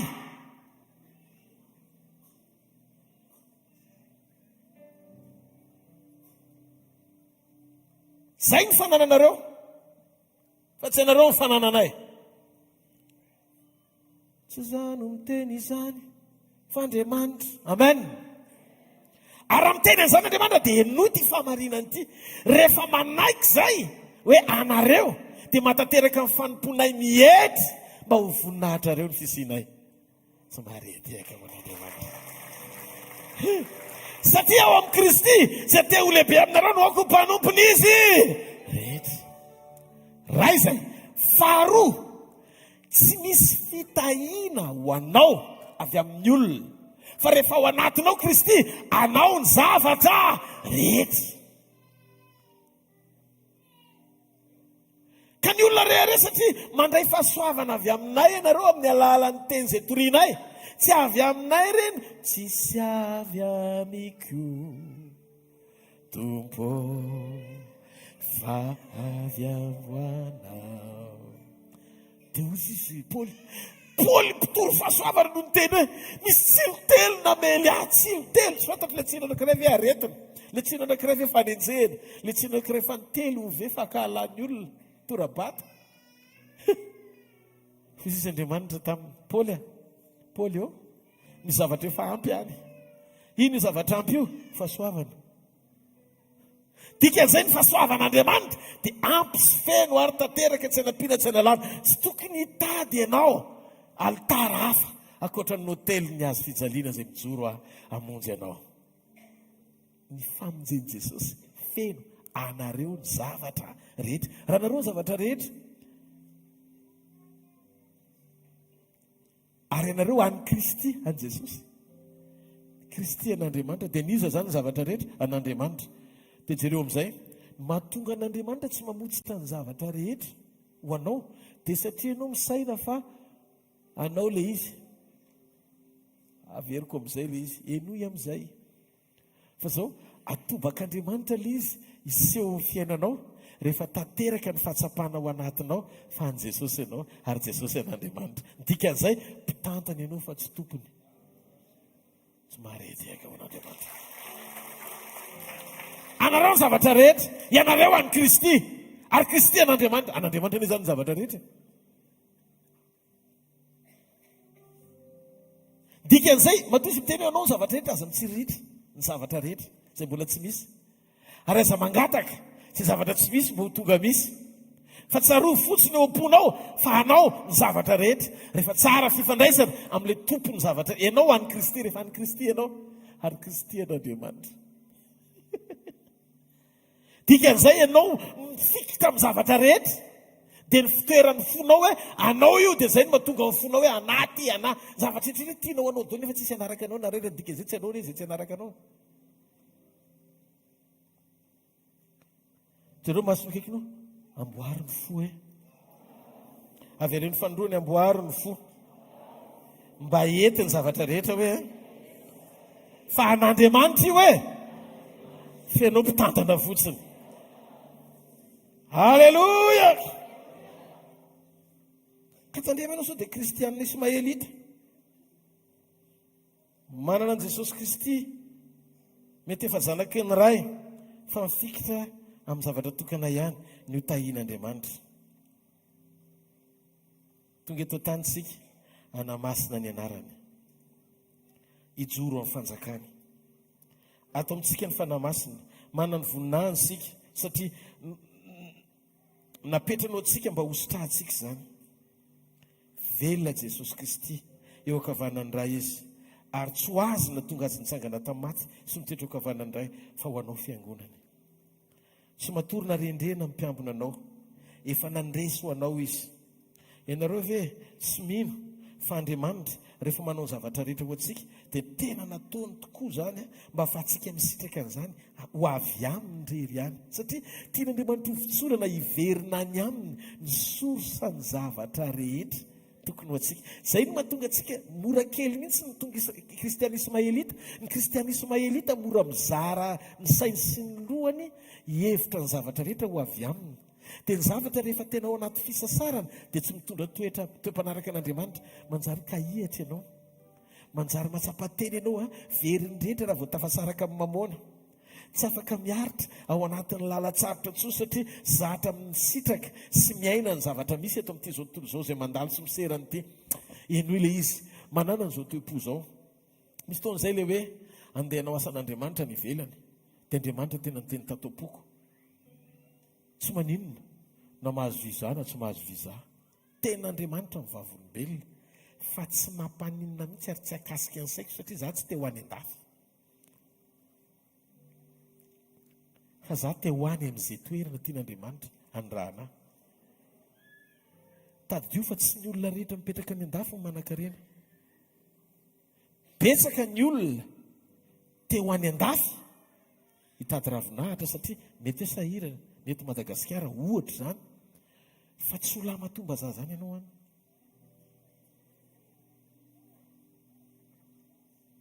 Katsangany tsara ny tanan'izay miaina. Mahitsy ty resaka ity fa ny mampiavaka anao koa sy ny nationalité anao fa ao anaty fanekena zanak'Andriamanitra ianao.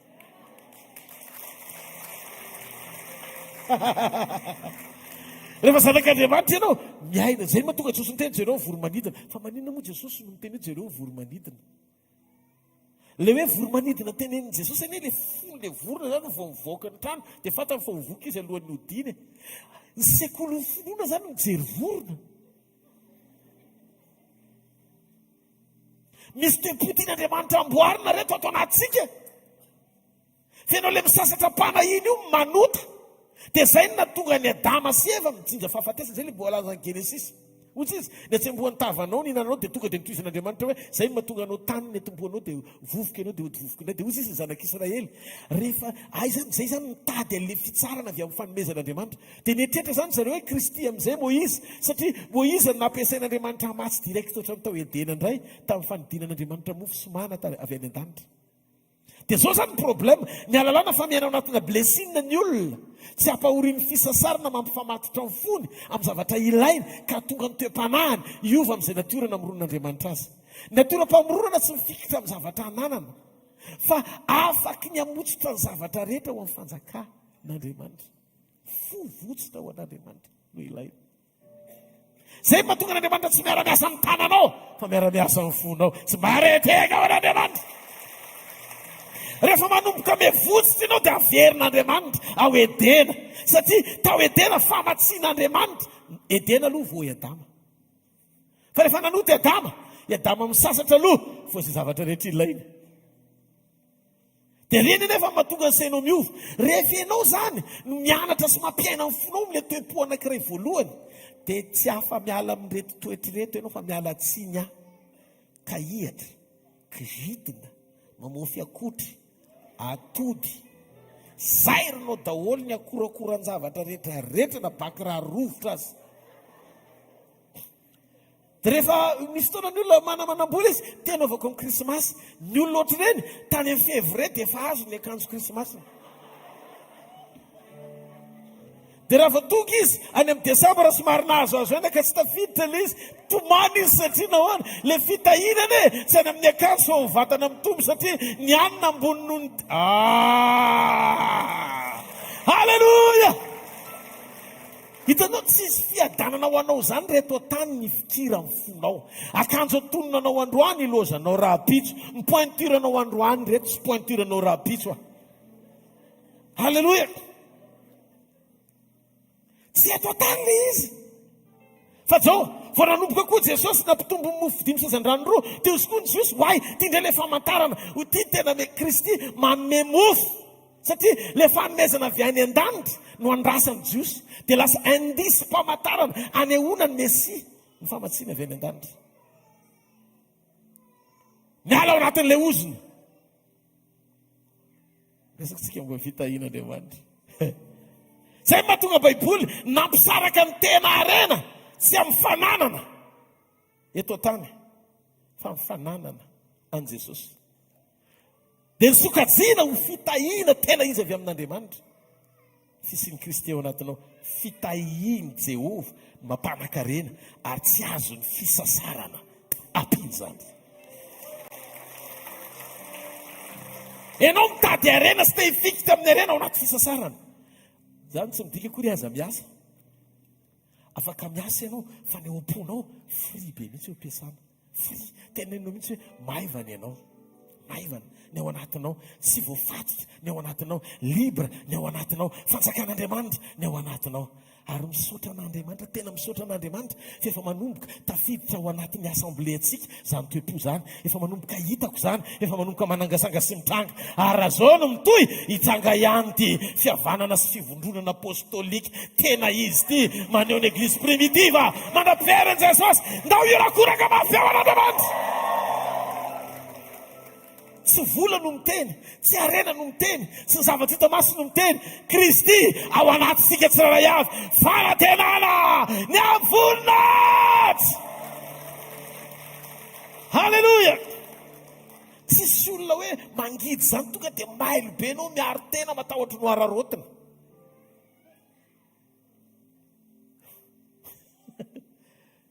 io fo matahotra no ararotiny io dia efa fo mifikitra amin'ny arena satria mieritreritra ianao fa fisasarana mampijoro anao fa tsy fitahian'Andriamanitra fa ny olona tena votsitra ny fony tsy miraiki-po amin'ny arena zany misy io gloria tsisy io halleloia halleloia amen manomboka mirenao amin'izay zay le fanorenana ao anaty aliansy dia manomboka hitanao amin'izay raha vao votsitra amin'io io aloha ny hitamasy voalohany anaovanao exercice hoe votsitra avy mifokosa mbola miraikitrao raha vao misy zavatra kely voaketika amin'ny fiainao tonga dia mangidy be ny anatinao manrezatra maimbo ianao satria nahoana misy zavatra mitranga tsy levony vavoninao vavono miasa voalohany rehefa ny sainany tsy mety aza ve lisy zavatra ny tany mampisarimotra anao zay mahatonga tsy osy nijery an'le mpanan-karena ozy izy le mpanan-karena te ho tanteraka ngay io sa te ho tanteraka ozy izy dia voasodrana hoe aza mijangajanga aza mangatra ny lalàna miteny an'izany efa nitandremako dolo za ho jesosy tena mariny zany fa ty zavatra ray aloha ianao te tsikin jesosy te jenitra varotiny fanananao dia mimalailo any ambadika any dia zao ambe amin'izay manaraka amin'ny alailo lehibe ny ilazanay aminareo fa himpanan-karena ranona dia tsy afaka nanaraka an' jesosy satria mbola misy zavatra misarengotra tao amin'ny fony tsy nahavotsitra ny fanompony tanteraka anaraka an' jesosy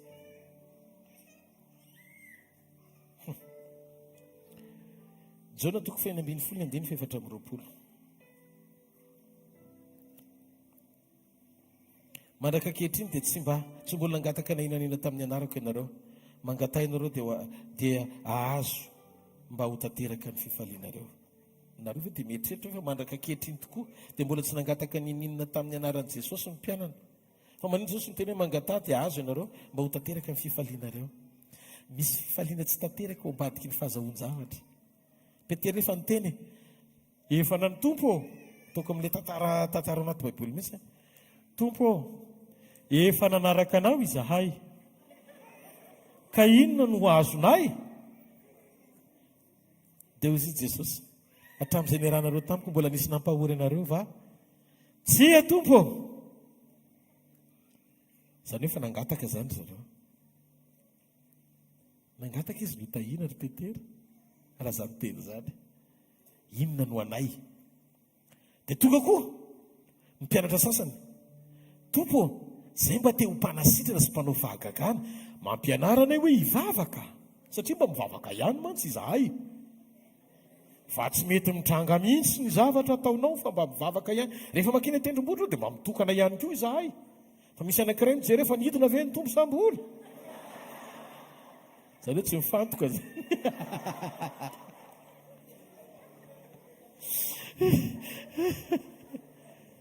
dia mahafantatrareo ao anaty fanekena ny fitahiana satria mitotitoto ny olona mitady izay ilainy Jesosy Kristy ny fahafenony ny zavatra rehetra avy amin'ny ray ho atsika dia inona ny tenin'Andriamanitra tamintsika ny fisiany Jesosy io ny fiainanao no mahatonga anao anana ny zavatra rehetra dia efa sotomy Paoly lakolosy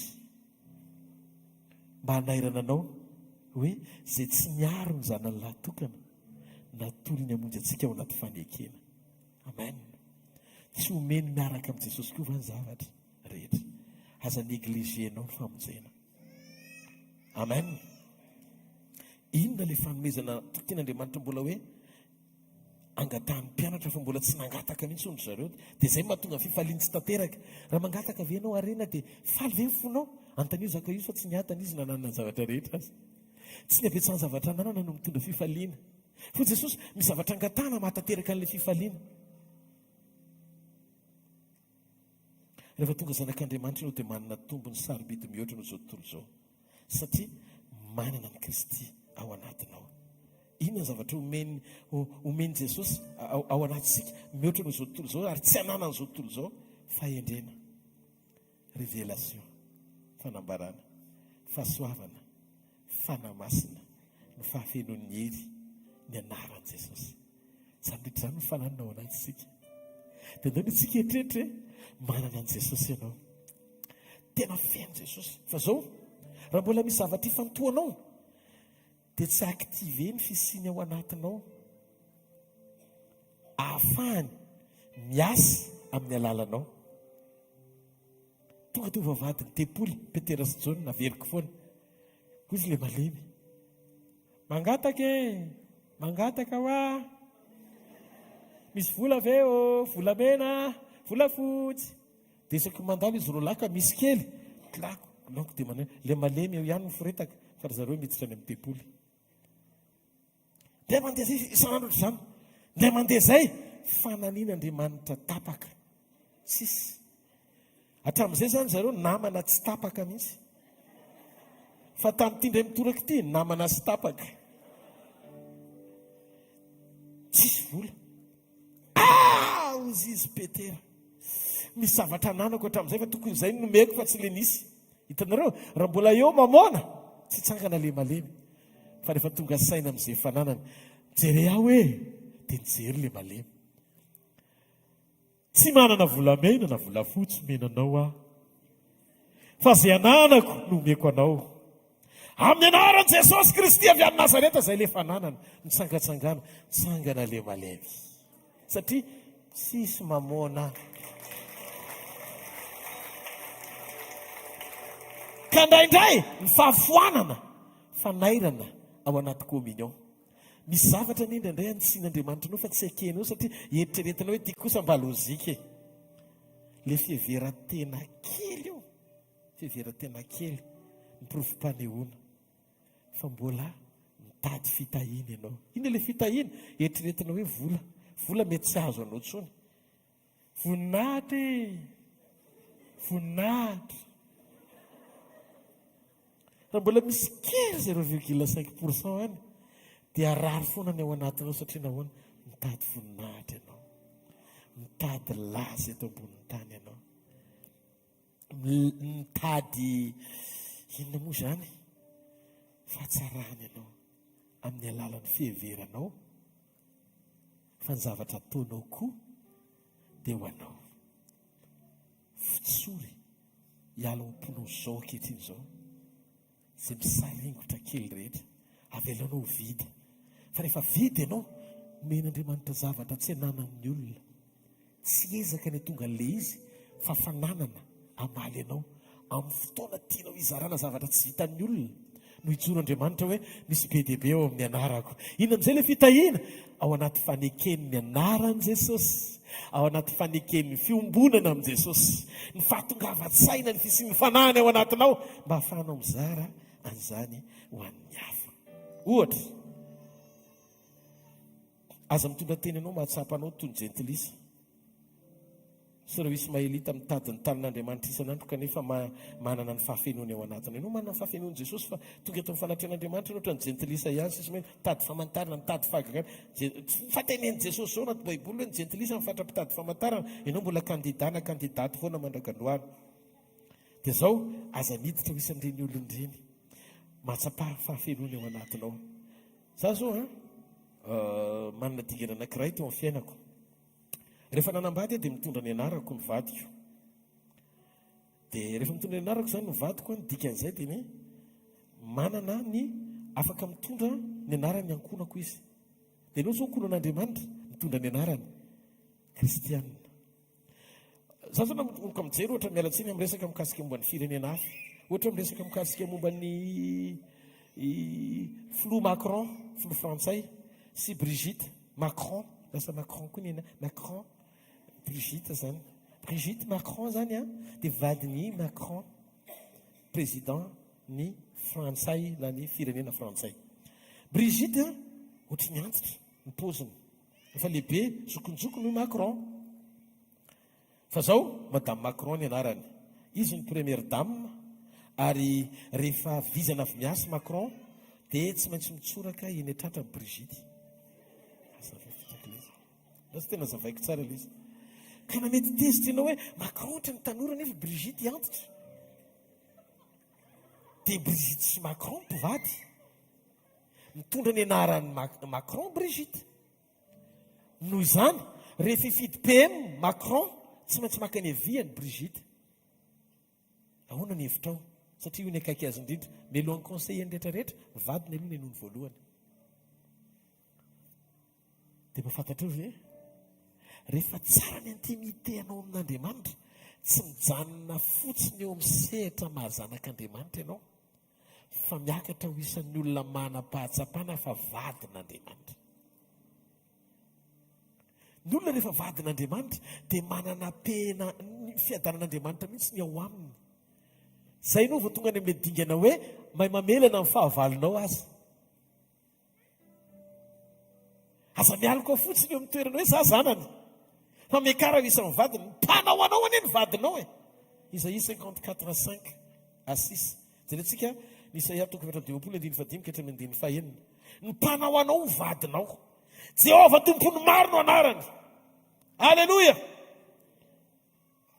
Fa ny mpanao anao vadinao, Jehovah tompony maro no anarany. Ary ny Ray Masin'Israely no mpanavitra anao, Andriamanitra ny tany rehetra no anarany. 5. Fa Jehovah efa nampody anao, izay tahaka ny vady efa nafoka ory am-panahy, ary tahaka ny vady efa nivadiana hatry ny fonom-bola tanora, fa efa napetraka hoe Andriamanitra ao. Jerena ny zavatra mitranga. Mampatsiahanao Andriamanitra, te hiavana aminao izy ny fiangonana. Ianao le vady ampakariny amin'ny fotoana iverenany. Nalaino an'ny tenany ianao, mombanao rehetra, ny fahotanao, ny aretinao, ny tsy fahombiazanao rehetra. Tsy nisy hoe nankiny aman'olo lafo zany. Fa ny azo fijaliany dia feno anao satria mahasoanao ny famonjeny. No izay olona nirahany, hitondra teny akory ara dia efa nataony voahomana ao amin'izay teny nomaniny izay tamin'ny nahatongavan'ny teny ho tonga nofo ny fitondrana ny fahorinao rehetra sy ny faratsianao rehetra. Olona no irahany fa teny nalefany. Salampa 7:2. Nandefa ny teniny izy, hanafaka azy amin'ny longony izay nianjerany, sy hasitrana azy amin'ny aretina sy ny fanaintainany rehetra. Dikan'izany teny nalefany, fa olona no irahany. Zao zao androany iraka fotsiny, fa le teny no hanafaka anao, le teny no hanangana anao, le teny raisinao no mampiavana anao aminy. Ka ny teny no hamarininy fa tsy olona ihany koa. Jereo nareo aoka anao zao diso ny teny menanao rakizy. Salamo 7:20. Salamo 7:20 le jereo kely iverenantsika dia homanitsika ny Marka 16:20 indray aorinan'izay. Salamo 7:20. Nandefa ny teniny izy mba ahasitrana azy, ary nafaka azy amin'ny longozy ny anjerana. Teny nalefa, fa olona no irahany hitondra teny. Mety anjely ny irahany Gabriel, fa le teny avy amin'Andriamanitra. No zany ny teny avy amin'Andriamanitra dia maneho an'Andriamanitra. Teny mitonga nofo, mitondra ny fahorinao, mitonga fahasoavana ao anatinao. Amin'ny alalan'ny izay nataon'i Jesosy, ananao fanantenana fa amin'ny alalan'i Jesosy sy ny azo fijaliana dia feno fipetra-pamonjena ahatonga anao afaka anantena ny zavatra rehetra avy aminy, ho avy aminy, ary izy rery ihany. Ataovy amen. No zany tsisy ny famonjena avy amin'olona n'izy fa amin'ny Jesosy rery. Ataovy amen. Marka 16:20. Nandefa ny teniny izy mba hasitrana azy. Marka 16 koa 20 samy 20 zareo. Fa izy ireo kosa dia lasa nitory-teny ny tontolo eny, ary ny tompony ara-niasa taminy ka nanamarina ny teny tamin'ny famantarana izay nomba azy. Teny no hamarinina fa tsy olona koa. Ianao misitaka ny fanamarinana amin'ny famonjena amin'ny maha olom-ba hovonjy anao, fa le teny lazainao no hamarinan'Andriamanitra satria izy no mbadiky ny teny izay alefany. No zany sika dia tsy tokony hakafy ny fampiasan'Andriamanitra antsika ao anaty fiombonana, satria tsisy avy amintsika ireny fa avy aminy. Dia izay mahatonga Luka 10:20 koa le izy, izay le 20/20. Alleluia. Luka 10:20 ny tenin'ny Baiboly, ho sisy ny tenin'Andriamanitra hoe kanefa aza mifaly nareo satria manaiky anareo ny fanahy, fa mifaly satria voasoratra any an-danitra ny inona? Ny anaranareo. Ka rariny raha miteny ny tenin'Andriamanitra hoe aza vela isy olona ho reharehanareo. Aza vela isy olona ho reharehanareo. Tsy hoe mahita ny fampiasan'Andriamanitra anareo dia miteny hoe amin'ny paster rehetra dia hafa mihitsy paster Rodolphe, tsy isy paster Rodolphe hafa mihitsy zany. Jesosy rery no hafa mihitsy. Izy rery no hafa mihitsy. Nampanompon'Andriamanitra iza, nampanompon'Andriamanitra aza vela isy olona ho reharehanareo. Sarotiny Andriamanitra fa miteny daholo ny centre ny zavatra rehetra. Ataovy amen moa. Ataovy amen tsara. Petera natsapan'io fananan'io, dia vao nanomboka natsapan'io izy dia tonga ny olona hoe wow, lasy Jesosy fa tonga Petera, dozy izy Petera, tsy avy aminay na amin'ny anaranay, tsy nono nataonay fa iny jesosy avy any nazareta zay lafy tonga dia nanondro an' jesosy petera. Ka ny tena mpanompon'Andriamanitra marina tsy makafy fampiasan'Andriamanitra. Rehefa manomboka makafy fampiasan'Andriamanitra ny mpanompon'Andriamanitra dia lalany iviliana ny fanompony ho any amin'ny antikrista tsy kelikely zay. Satria na vokatra na fisehoan'Andriamanitra mampitoetra ao anatin'ny fony ny fakafizana ny amin'izay zavatra isehoan'Andriamanitra amin'ny alalany dia famolindalina ho any amin'ny ho lalana ijoroana ny amin'ny antikrista zay zavatra zay. Zay mahatonga ny hoe misy antikristy be deaibe ho avy eny aminareo be deaibe dia gaga fotony anankiray na anankiroa isaky ny firenena ihany manao autoproclamation fa izy ny Krista. Kanefa ny aiza le be deaibe lazain'Andriamanitra, le be deaibe lazain'Andriamanitra mety tsy milaza ny tenin'io Kristy ireo fa isaky ny tranga amin'ny voninahitr'Andriamanitra dia maka kely. Ty resaky ty mantsy tsy maintsy vakiana batsila noatra zany le izy. Fa zay no mahatonga antsika zany tsy maintsy amboarina mba ho tanteraka eo amin'ny ampy-pisiny ilan'Andriamanitra antsika, mba mamaky baiboly dia jereo ny eglizy primitive. Dia osika efa tsisy tso le fa ny fisehoan'Andriamanitra tamin'izany efa dépassé n'inona maka norme aloha. Tsisy hoe dépasserana hoe dombo indray ny petera dia efa tsaraiky be. Jereo ny baiboly fataro le fahamarinana hoe ahoana ny sehoan'Andriamanitra tamin'izany mba tonga antsika tsy hivily lalana any amin'ny anganongano mafinaritra. Dia tsy mampaninona mety mirehitra be le mpanompon'Andriamanitra mizara an'le izy, mety olona manaly ny kisa sy dimanjato saingy some fa Jesosy ny teny fa zay rehetra tena miazona ao anatin'le fijoroana ihany le vitso ampakarina. Ozy Jesosy misese hiditra amin'ny vavahady eto hibosesika ny olona natsony fa ny olona fidiana zay olona manana ny fon'Andriamanitra ihany. Dia aloha iariary ty fon'Andriamanitra ity, aloha tena iso ty fon'Andriamanitra ity. Ny ao am-pony ny zaraiko.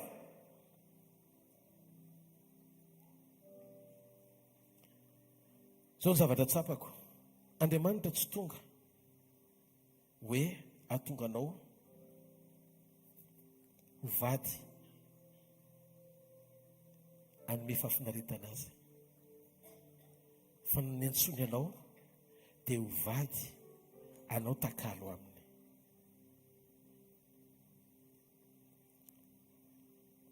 Il n'est pas venu, aux îles français, pour se marier en moi, mais il est venu m'épouser. Tsy mitovy ny hoe marier sy ny épouser.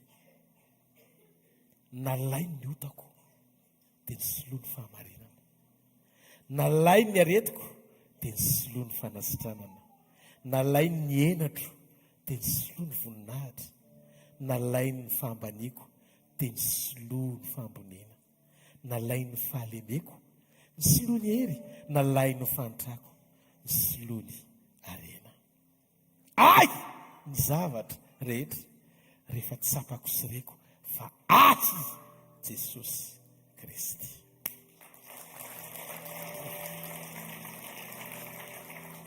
Efa natao ho anao vadiny daholo ny zavatra rehetra, ka ny tena olona feno Andriamanitra dia tsy manana toe-po tia nangombe zany. Rehefa tena tia an'Andriamanitra ianao, tena renao hoe tena ao fitiavana, tonga dia malahelo ny asany ianao.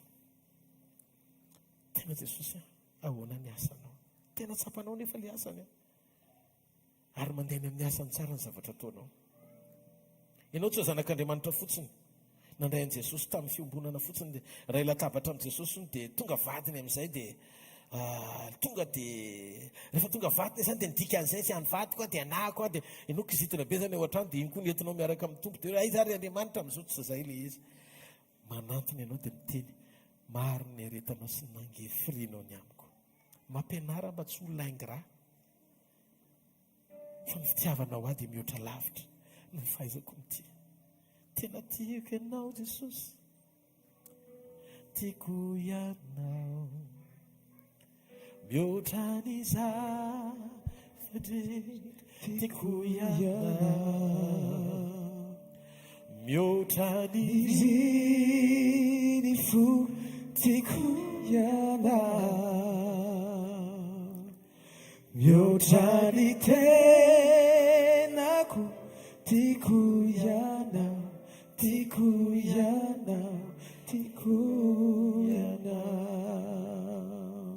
Ny fandraisana dia mitondra fampatsivana antsika, amazanaka antsika, fa mitondra ny ADN n'Andriamanitra tsika. Amen. Niala teo mazasy sika miditra ao mazanaka. Fa rehefa tanteraka amin'ny fiombonantsika aminy dia tsarovy fa vadiny sika iray fiainana aminy. Ny olona iray fiainana aminy tsy miaina tahaka ny olona tia zavatra aminy, fa ny olona mpananana mitondra tena toy ny manana ny zavatra rehetra miaraka aminy. Dia izay ny hamotsitra ny toeponao ity azy bebe kokoa.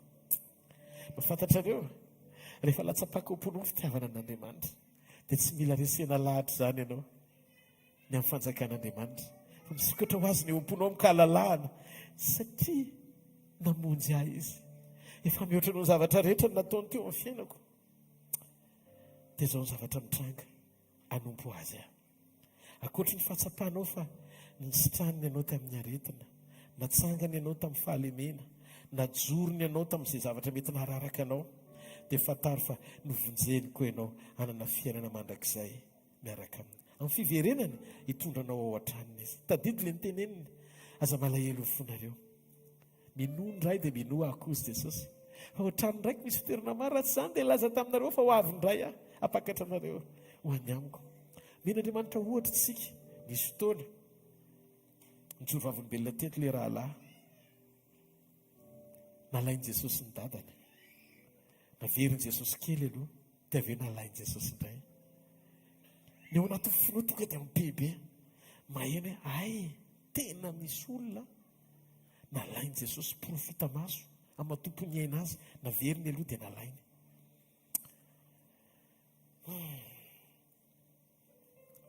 Tsaroy fa Jesosy talohany nanolorany ainy dia nanome pirofo izy. Tia ny tenako, tia ny rako. Ny foanany rany, navelany mieriny rany, hiasa mba nadioanao afaka amin'ny tsy famarinana rehetra. Ny rany Jesosy manaisitra antsika amin'ny faharatsiana. Noho izany, tsy antsika misaintsaina fotsiny hoe rany Jesosy, alohantsika tsy manompo amin'ny endrika hoe superficiel ety ivelany fotsiny. Fa ndao tena ataontsika hoe manandanja ao anatsika ny herin'ny rany Jesosy. Manaisitra antsika tsy haino anaty fihetsaram-belantsika. Io sain-dratsy sy fieritreretana ratsy io tonga dia mieritreritra ianao indraindray hoe isaky ny zavatra mitranga dia mora ratsy saina kely, mora mieritreritra maloto kely. Tsy miasa tao aminao ny rany Jesosy satria ny rany Jesosy mandoa feo fieritreretana rehetra. Ny faniriany ratsy ianao dia mieritreritra hoe misy olona mahafinaritra anao ny amin'ny toeram-piasana ho any, na misy fiainan'olona mahafinaritra be ny tokantrano dia misaina ianao raha mba izany vadiny iny tsy riritra vadin'olona. Izany rehetrarehetra izany esory ao anatinao daholo. Raha isondrahan Jesosy avy alao adiony ao anatinao, hosolo ny fahatsarana ny faharatsiana.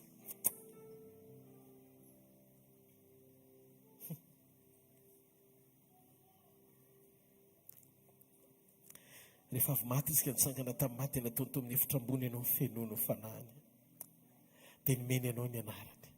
Dia dao ny antsika isainy no ny voninahitry ny anarany fahefany teniny, fatany adresy ny tranonao. Dia mahafantatra anao ve izany hoe misy fiarovana fa izy amin'ny alalan'ny adresy ny Kornelio tsy anjely naniraka Petera ho any ery amin'ny trano ohatr'izao dia miadresy ohatr'izao. Engane mba ho adresy fantatr'Andriamanitra ny tokantranonao satria fanerasera aminareo menakavy aho izy, olona feno fahatahorana an'Andriamanitra, tsy sikasikasika poaka ntsony ao an-trano fa klera tsara satria ankonana ho ampakariny. Halleluja, matio fo be. Tsy maninona izay fitsaran'ny olona fa fahadiovam-ponao asehoy, fitondran-tenanao asehoy, ataovy tena marina sy mahitsy eo anatren'Andriamanitra ianao, manaikotaria amin'ny fanahy ianao, makatoan'Andriamanitra ianao. Izany rehetra izany tonga ny adresinao ho hitan'Andriamanitra. Asehoy fa ianao lehibe fandeferana. Tsy ianao ilay hoe dazizotra mandritry ny 10 taona. Ijereo ilay vavolombelona teto famelan-keloka. Iza moa ny vavolombelona teo iny? Kanto nijoro tamin'ny famelan-keloka. Eo amin'ny fiainan'olombelona misy foana ny zavatra tokony hifamelana. Fa io mamavavolombelona. Ny zavatra nampalahelo ahy nataony 7 taona lasa izay. Tena navesatra tamiko. Tena navesatra tamiko izany. Fa nijery azy ohatr'izao dia izao nataoko. Za mila famelana amin'i Jesosy dia za mamela anao. Tsisy resaka ntsony hatramin'izay ka hatramin'izao. Satria reko fa mila famelana dia mamela koa. Jesosy ny teny an'izany fa tsy Paoly. Fa tsy hoe taitra tampoka hono ny lohako. Foatro mbola tsaroko tampoka ilay zavatra natao mama dia zao tsy fantatro fotsiny tsotro zao fa tonga dia misy hafanana miakatra ny anatiko tsy haiko na Saint Esprit zany na inona aloha.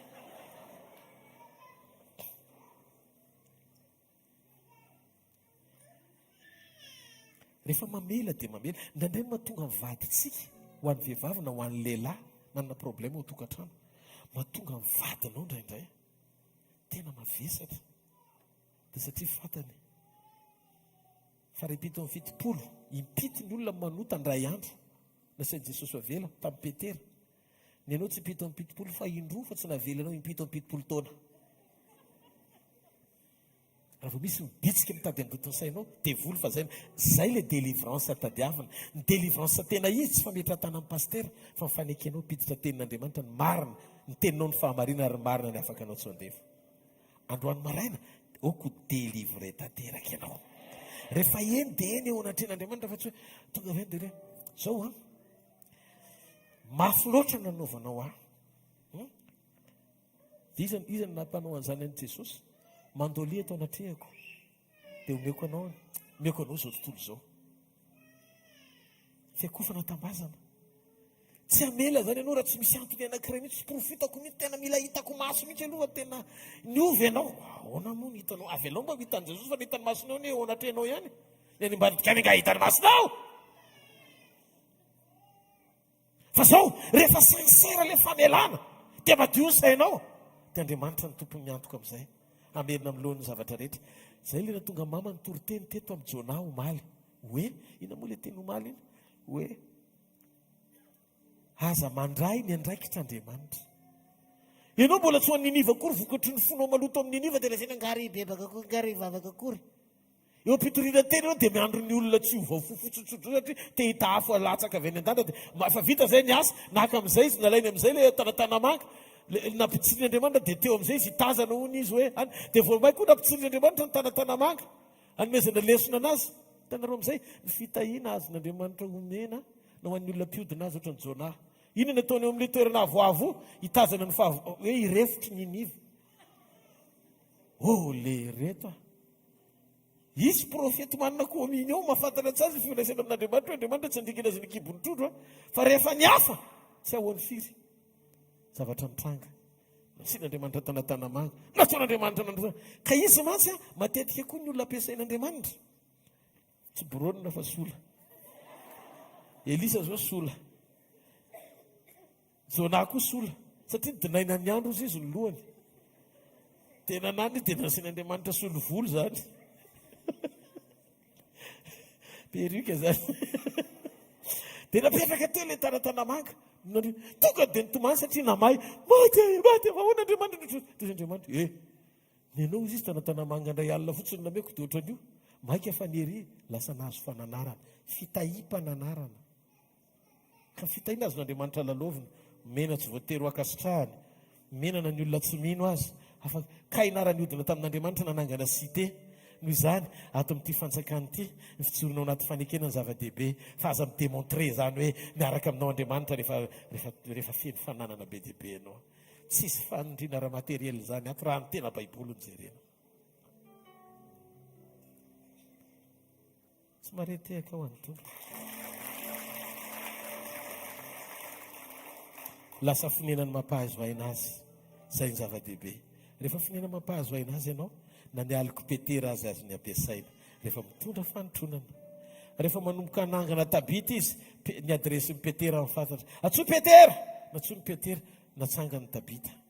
Lasa tonga Dorcas. Alleluia. Nao tsy kitsanga nisy ohatran'Andriamanitra fotsika manontolo. Alleluia. Sotra Jesosy. Tsy zanaky ny fahaverezana koa zay. Zany mahasamihafa amin'ny fanekena sy ny fitahiana ao anaty fiombonana. Sotrany amin'ny teninao Jesosy. Androaninao teteny aminay. Te hiantso anay ianao. Na avonia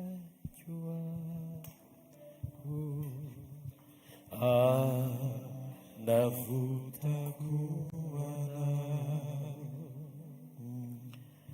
ka nalasako ny rako isoloako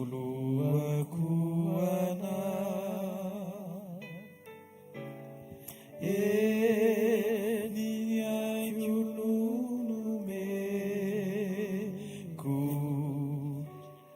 ry mpanotaverie azy zay afoina hoe mba hoai tompona lampandraika ao ambony voninay dehibe lampandraiko ao ambony andao montsika mba hieny hoe Jesosy zany miteny amintsika izany androany ninay dehibe no nilaozako hamonjy no nilaozako hamonjy sy anafatozanao sy anafatozana sika miteny zay voafitaky satana zay voafitaky satana sy nozoindozabe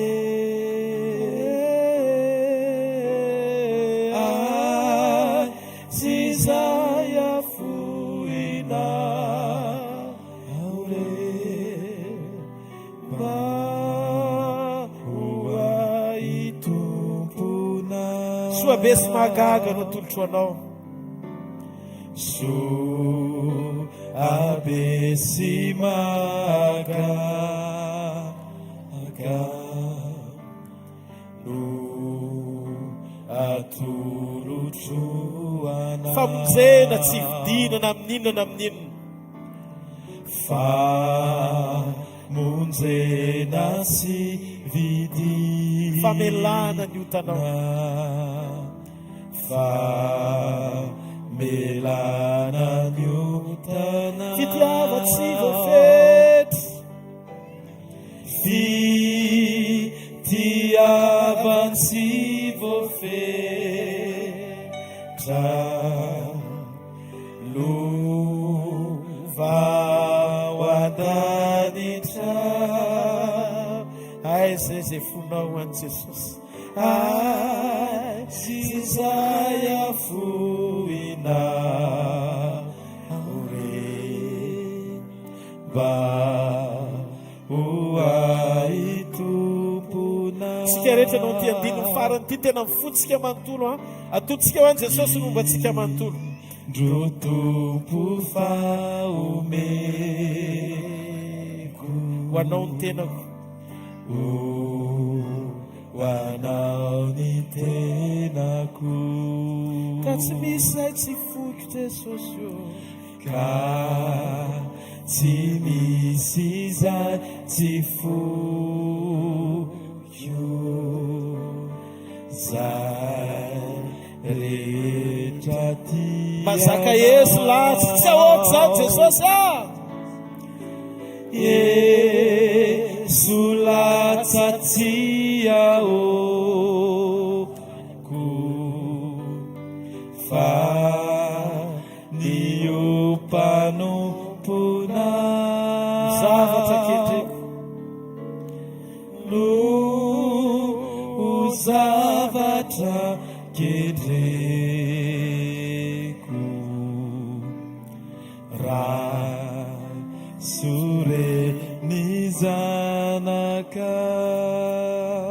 manantona anao zay Jesosy zany teny akiry zany oentinay maneho eto anatrianao fa maminay ianao Jesosy sotrany amin'ny famonjena sotrany amin'ny fitiavana matsiaro zay androany amin'izao ry simitra sekondy zao zay matsiaro ianao maty ho anay Jesosy, tsy misy akoatran'ny azo fijalianao, tsy olombelona, tsy olo-pahasoavana. Zany tsy midika akory hoe tsy hanaja mpanompon'Andriamanitra, na nasoaso mpanompon'Andriamanitra, fa tiako asongadina Jesosy, mihoatra noho ny mpanompo izay irahanao hitondra ny tenim-pahamarinanao, ny asarobidy ny zavatra nataonao ka nanirahanao anay ho zanaka sy nanangananao anay ho vady ho ampakarina amin'ny fotoana anankiray. Ny kolokoloanao anay sy ny aretanao anay dia ambony lavitra sy mihoatra no karazan-javatra maro samihafa ilana ianao amin'izao fiainana mandalo izao. Ianao Jesosy ny rehetra ho anay. Okandroan'ny olona rehetra napatsapana fa nihavana amin'ny tena antony natongavanao. Tianareo Jesosy ny fitiavana mandrakizay. Ary tiako tsapanareo fa tamin'ny vidiny lafo no nividianareo tamin'ny rana latsa ny tao Kalvaria. Ary zany tsy zavatra mety levona na loha fa fiainana mandrakizay. Tsaroa fianao io indray andro any, hiara hitoetra aminy ao amin'ny mandrakizay misy azy. Ary amin'izao fotoana izao izy tsy mbola mitoetra na miala sasatra na dia efa vita aza ny aretany tamin'ny famonjena ho anao, fa mbola mamboatra fitoerana ho anao izy, mamboatra fitoerana ho anao izy. Dia sainony misy trano anao amin'ny tontolony mandrakizay, tsara lavitra noho ilay 70 taona sy 80 taona niaretanao teto an-tany tao anatina fahoriana sy fihodinana. Vavaka isika amin'izao fotoana izao anaty fiombonana, matsiaro ny fon'Andriamanitra izay mitarika sy mitondra antsika ao amin'ny tenim-pahamarinana isan'andro. Raha Jesosy ho tompo sy mpamonjy ny fiainanao manokana, miova ny fanao mahazatra. Raha isinao teny rehetra mpiangaviny mba hijoroanao araka ny sitrapony.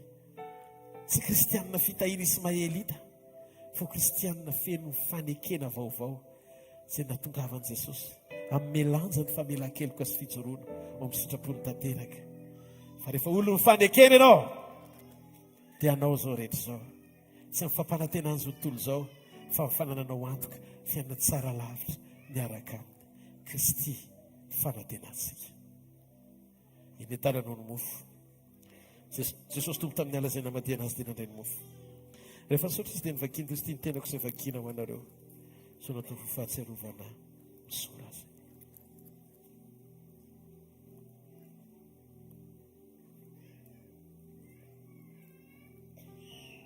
Tahaka izany koa ny ranom-boaloboka, ilay rano fanekena vaovao sady mandrakizay izay nalatsako ho anareo ny tompo, ny famelana ny fahotanareo. Ka no vinanao vinonareo mihinana mosy misotra amin'ny kapoaka, manambara ny nahafatesan'ny tompo mandra-piavana. Jesosy Kristy ny tompo misora azy.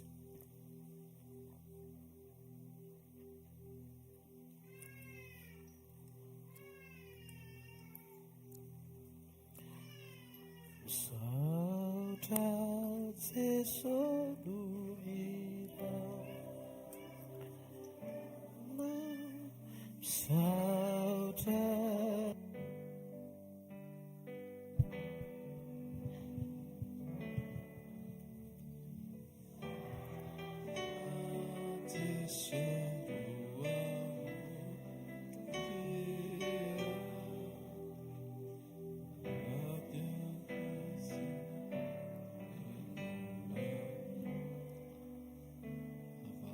Alleluia. Miarabantsika amin'ny anaran'i Jesosy. Mahazo toerana toka, afaka mahazo toerantsika. Anatanteraka fanatitra isika izay ataovy am-pifaliana, ataovy am-pitiavana. Izany nakasitrahan'Andriamanitra. Dia fotoanantsika rehefa avy eo ny fotoanan'ny tanora rehefa avy eo mijanona ny tanora. Dia ny club d'enfant ihany koa ny ankizy zaro amin'ny lalana tokony alena ozy izy ny zaza. Izay ny tenin'Andriamanitra. Ho an'ny ray aman-dreny izay manana zaza kely zany na zaza, dia mba te hiteny amin'ireny zaza ireny Andriamanitra. Amen. Fotoanantsika amin'ny herinandro any amin'ny super U deuxième étage etsy Analakely etsy ny sekoly Samaraina. Manomboka ny fitora ka hatramin'ny 7 sy fefany ka hatramin'ny 7 sasany eo. Fotoana miavaka izay ampianaran'ny tompo maimaimpona sekoly ahafahantsika mianatra momba an'Andriamanitra. Latsinainy manokana natokana ho sekoly famahana olana, ny talata sekoly mpanasitranana ary ny alarobia dia sekoly mpanambiana toetra sy fitahian'Andriamanitra. Dia ny amin'ny zoma tsika dia eto ihany ny fotoanantsika manomboka amin'ny efatr'ora. Sabotsy ihany koa dia eto amin'ny herin'ny androany manomboka amin'ny 7 ora. Ny amin'ny sabotsy antsika dia manana fotoana miavaka krismasy mahagaga manomboka amin'ny 2 ora amin'ny herin'ny androany zany manomboka amin'ny 2 ora etsy amin'ny espace relatio bypass 21 décembre 2024 amin'ny 2 ora dia misy ny tapakila izay amidy ao anatin'izany misy ny vavaka isy fiderana, isy fiarahana misakafo. Dia manatona kely ny izay anao réservation na hividy billet efa misy ao dia any amin'ny pasteur Arso mba mitsangana kely izy tsy hoe Brigitte Macron kory izy fa matetika miara-mipetraka amikeo izy dia ohatrany alleluia dia makany aminy izay anao réservation sy hividy billet zany. Misy ny vidiny ho an'ny ankizy dia misy vidiny ho an'ny lehibe dia tonga dia efa miomana amin'izany tsika 40 000 ariary ny ankizy 60 000 ariary ho an'ny lehibe.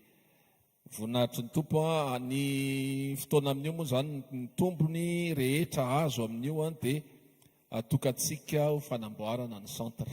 Alleluia. Dia samy mahafantatra izay ezaka afaka ataontsika.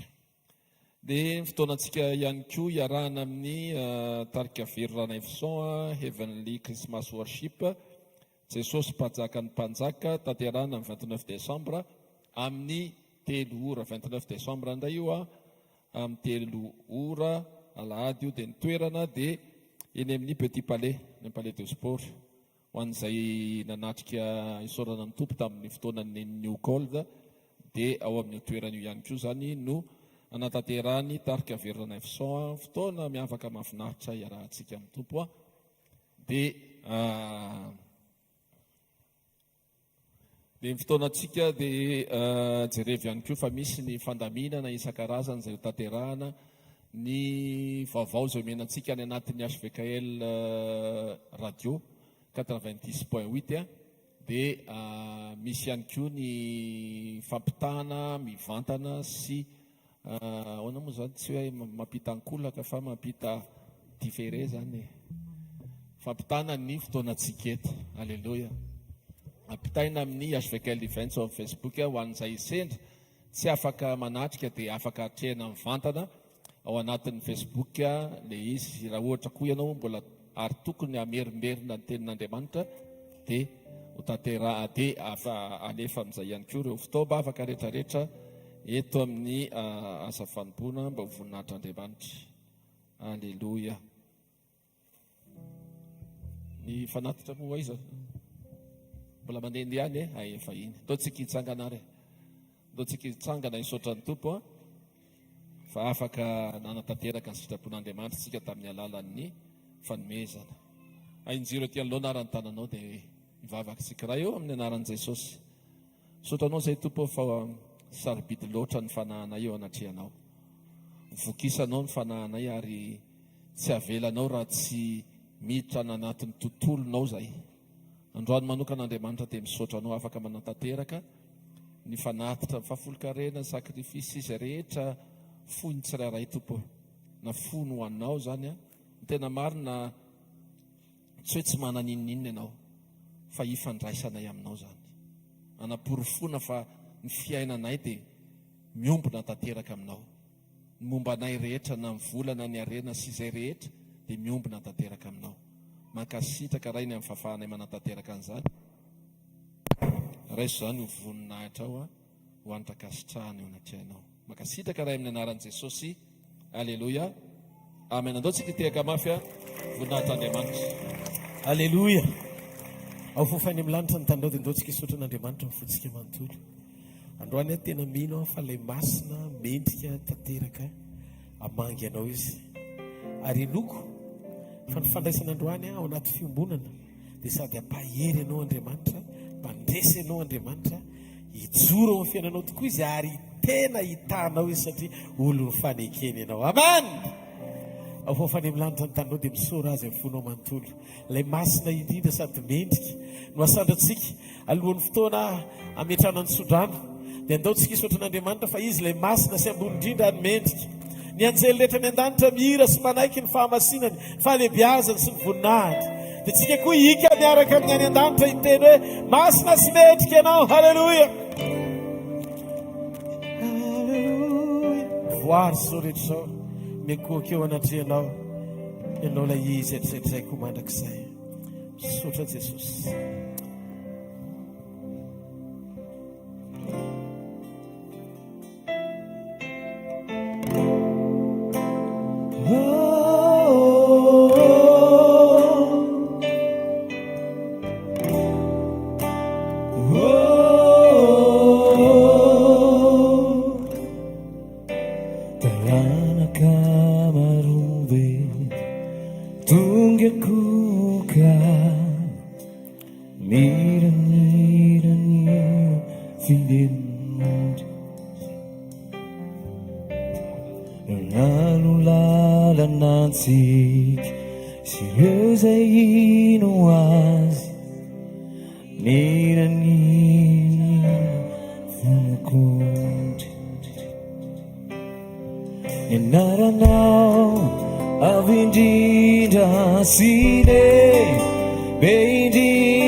Si tu era naret, the man and nara no, mi antelmi, asina, vivu almi, asina, mi sandraziana.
See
misaotranao zaray ny anaran'i Jesosy, misaotra tamin'ny fotoana teto androany, misaotra ny amin'ny teny fiainana, ny amin'ny fampatsahivana anay lanjan'ny fanekena, mambony lavitra noho ny fitahiana, mambony lavitra noho ny zavatra rehetra, azony izay ho fanekena marina tsy misy tsiniona atrenao, hiazona amin'ny fiainana mandrakizay sy joro amin'ny famonjena hatrany amin'ny fiainanay, hiambina amin'ny fotoana rehetra, anapatsapana ao anatin'ny fo, hiaina amin'ny kahalalana ny fitiavanao, androso amin'ny fatanterahany teninao, aoka ny fahamarinanao anapaka ao anatinay, fitiavanao ao anatinay, famindraponao ameno anay, voninahitra ny eo anao rery mandrakizay. Zay rehetra tonga eto Andriamanitra, fantatra fa misy eto olona maniry mikasika ao, ny tananao, mba nafaka azy na amin'ny aretina na milongoza ny anjairany, na amin'izay fanasitranana ilainy, efa nandefa ny teninao ianao androany asitrana azy amin'izany. Aoka ny fanasitrananao akasika ny tsirairay avy, aoka ny fanangananao akasika ny tananao isitona ny tsirairay avy, izay lavaka sy longoza ny anjairany Andriamanitra, amerina azy indray eo amin'ny laoniny, mba ho laraka ny sitraponao izy. Sitrany ianao amin'ny anaran'i Jesosy, mandehana fa ny zavatra rehetra dia mety ao anaty fanekena, satria manaiky ianao an'i Jesosy ho tomponao, manaiky ianao an'i Jesosy ho mpamonjonao, mandehana fa tsy ho fokorano ianao, tsy ho raraka mandrakizay, tsy ho ketraka mandrakizay. Zay zavatra tanterahanao dia mba ny tana maherin'Andriamanitra pahery ianao sy ampandrosanao any amin'ny planina sy programa tsara lava miaraka amindray, tsy ho gisitra zany ianao fa ho lohany hatrany amin'ny zavatra rehetra. Aza matahotra fa rehefa izy ny mombanao tsy misy atohatra anao zany amin'ny zavatra tanterahanao io, iseho ny voninahitr'Andriamanitra. Aza manana inona na inona fa manana fatokiana fa ilay mombanao sy mitantana anao dia milaza mandrakandroany fa iditra mombanao mandrakariva, ambara-patonga ny fahatapenany izao tontolo izao. Hitanareo ny Jehovah ka hiaro anareo, ampamirapirana ny tavany aminareo ny Jehovah ka mindra fo aminareo, ananatra ny tavany aminareo ny Jehovah ka amenareo fiadanana, amin'ny anaran-dray sy ny zanaka ary ny fanahy masina. Amen. Jereo ny eo akaikinao dia teneno mahereza ianao hoe fa Jesosy hoe dia manohana anao izy amin'ny alalan'ny fanahiny, ny heriny, ny teniny ao anatinao. Dia aza matahotra hoe fa tsy ho lavina ianao, fa ny fotoana iverenana hoe eny amin'ny raha lanitra ny rendez-vous. Ao taovatra izao ny tanan'izay olona mindry sy matoky azady mandehana amin'ny anaran'i Jesosy, dia teny ianao izay jereo masina, mety ny zavatra rehetra hoe aza dino nefa hoe tenena izy aza dino meo voninahitra Andriamanitra amin'ny famerenana aminy ny vavolombelona ho azy re. Alleluia! Zareo fahasoavana, fahasoavan'Andriamanitra ny mato izao fa fahasoavan'Andriamanitra ny mato izao anareo. Amen. Veloma tompoko.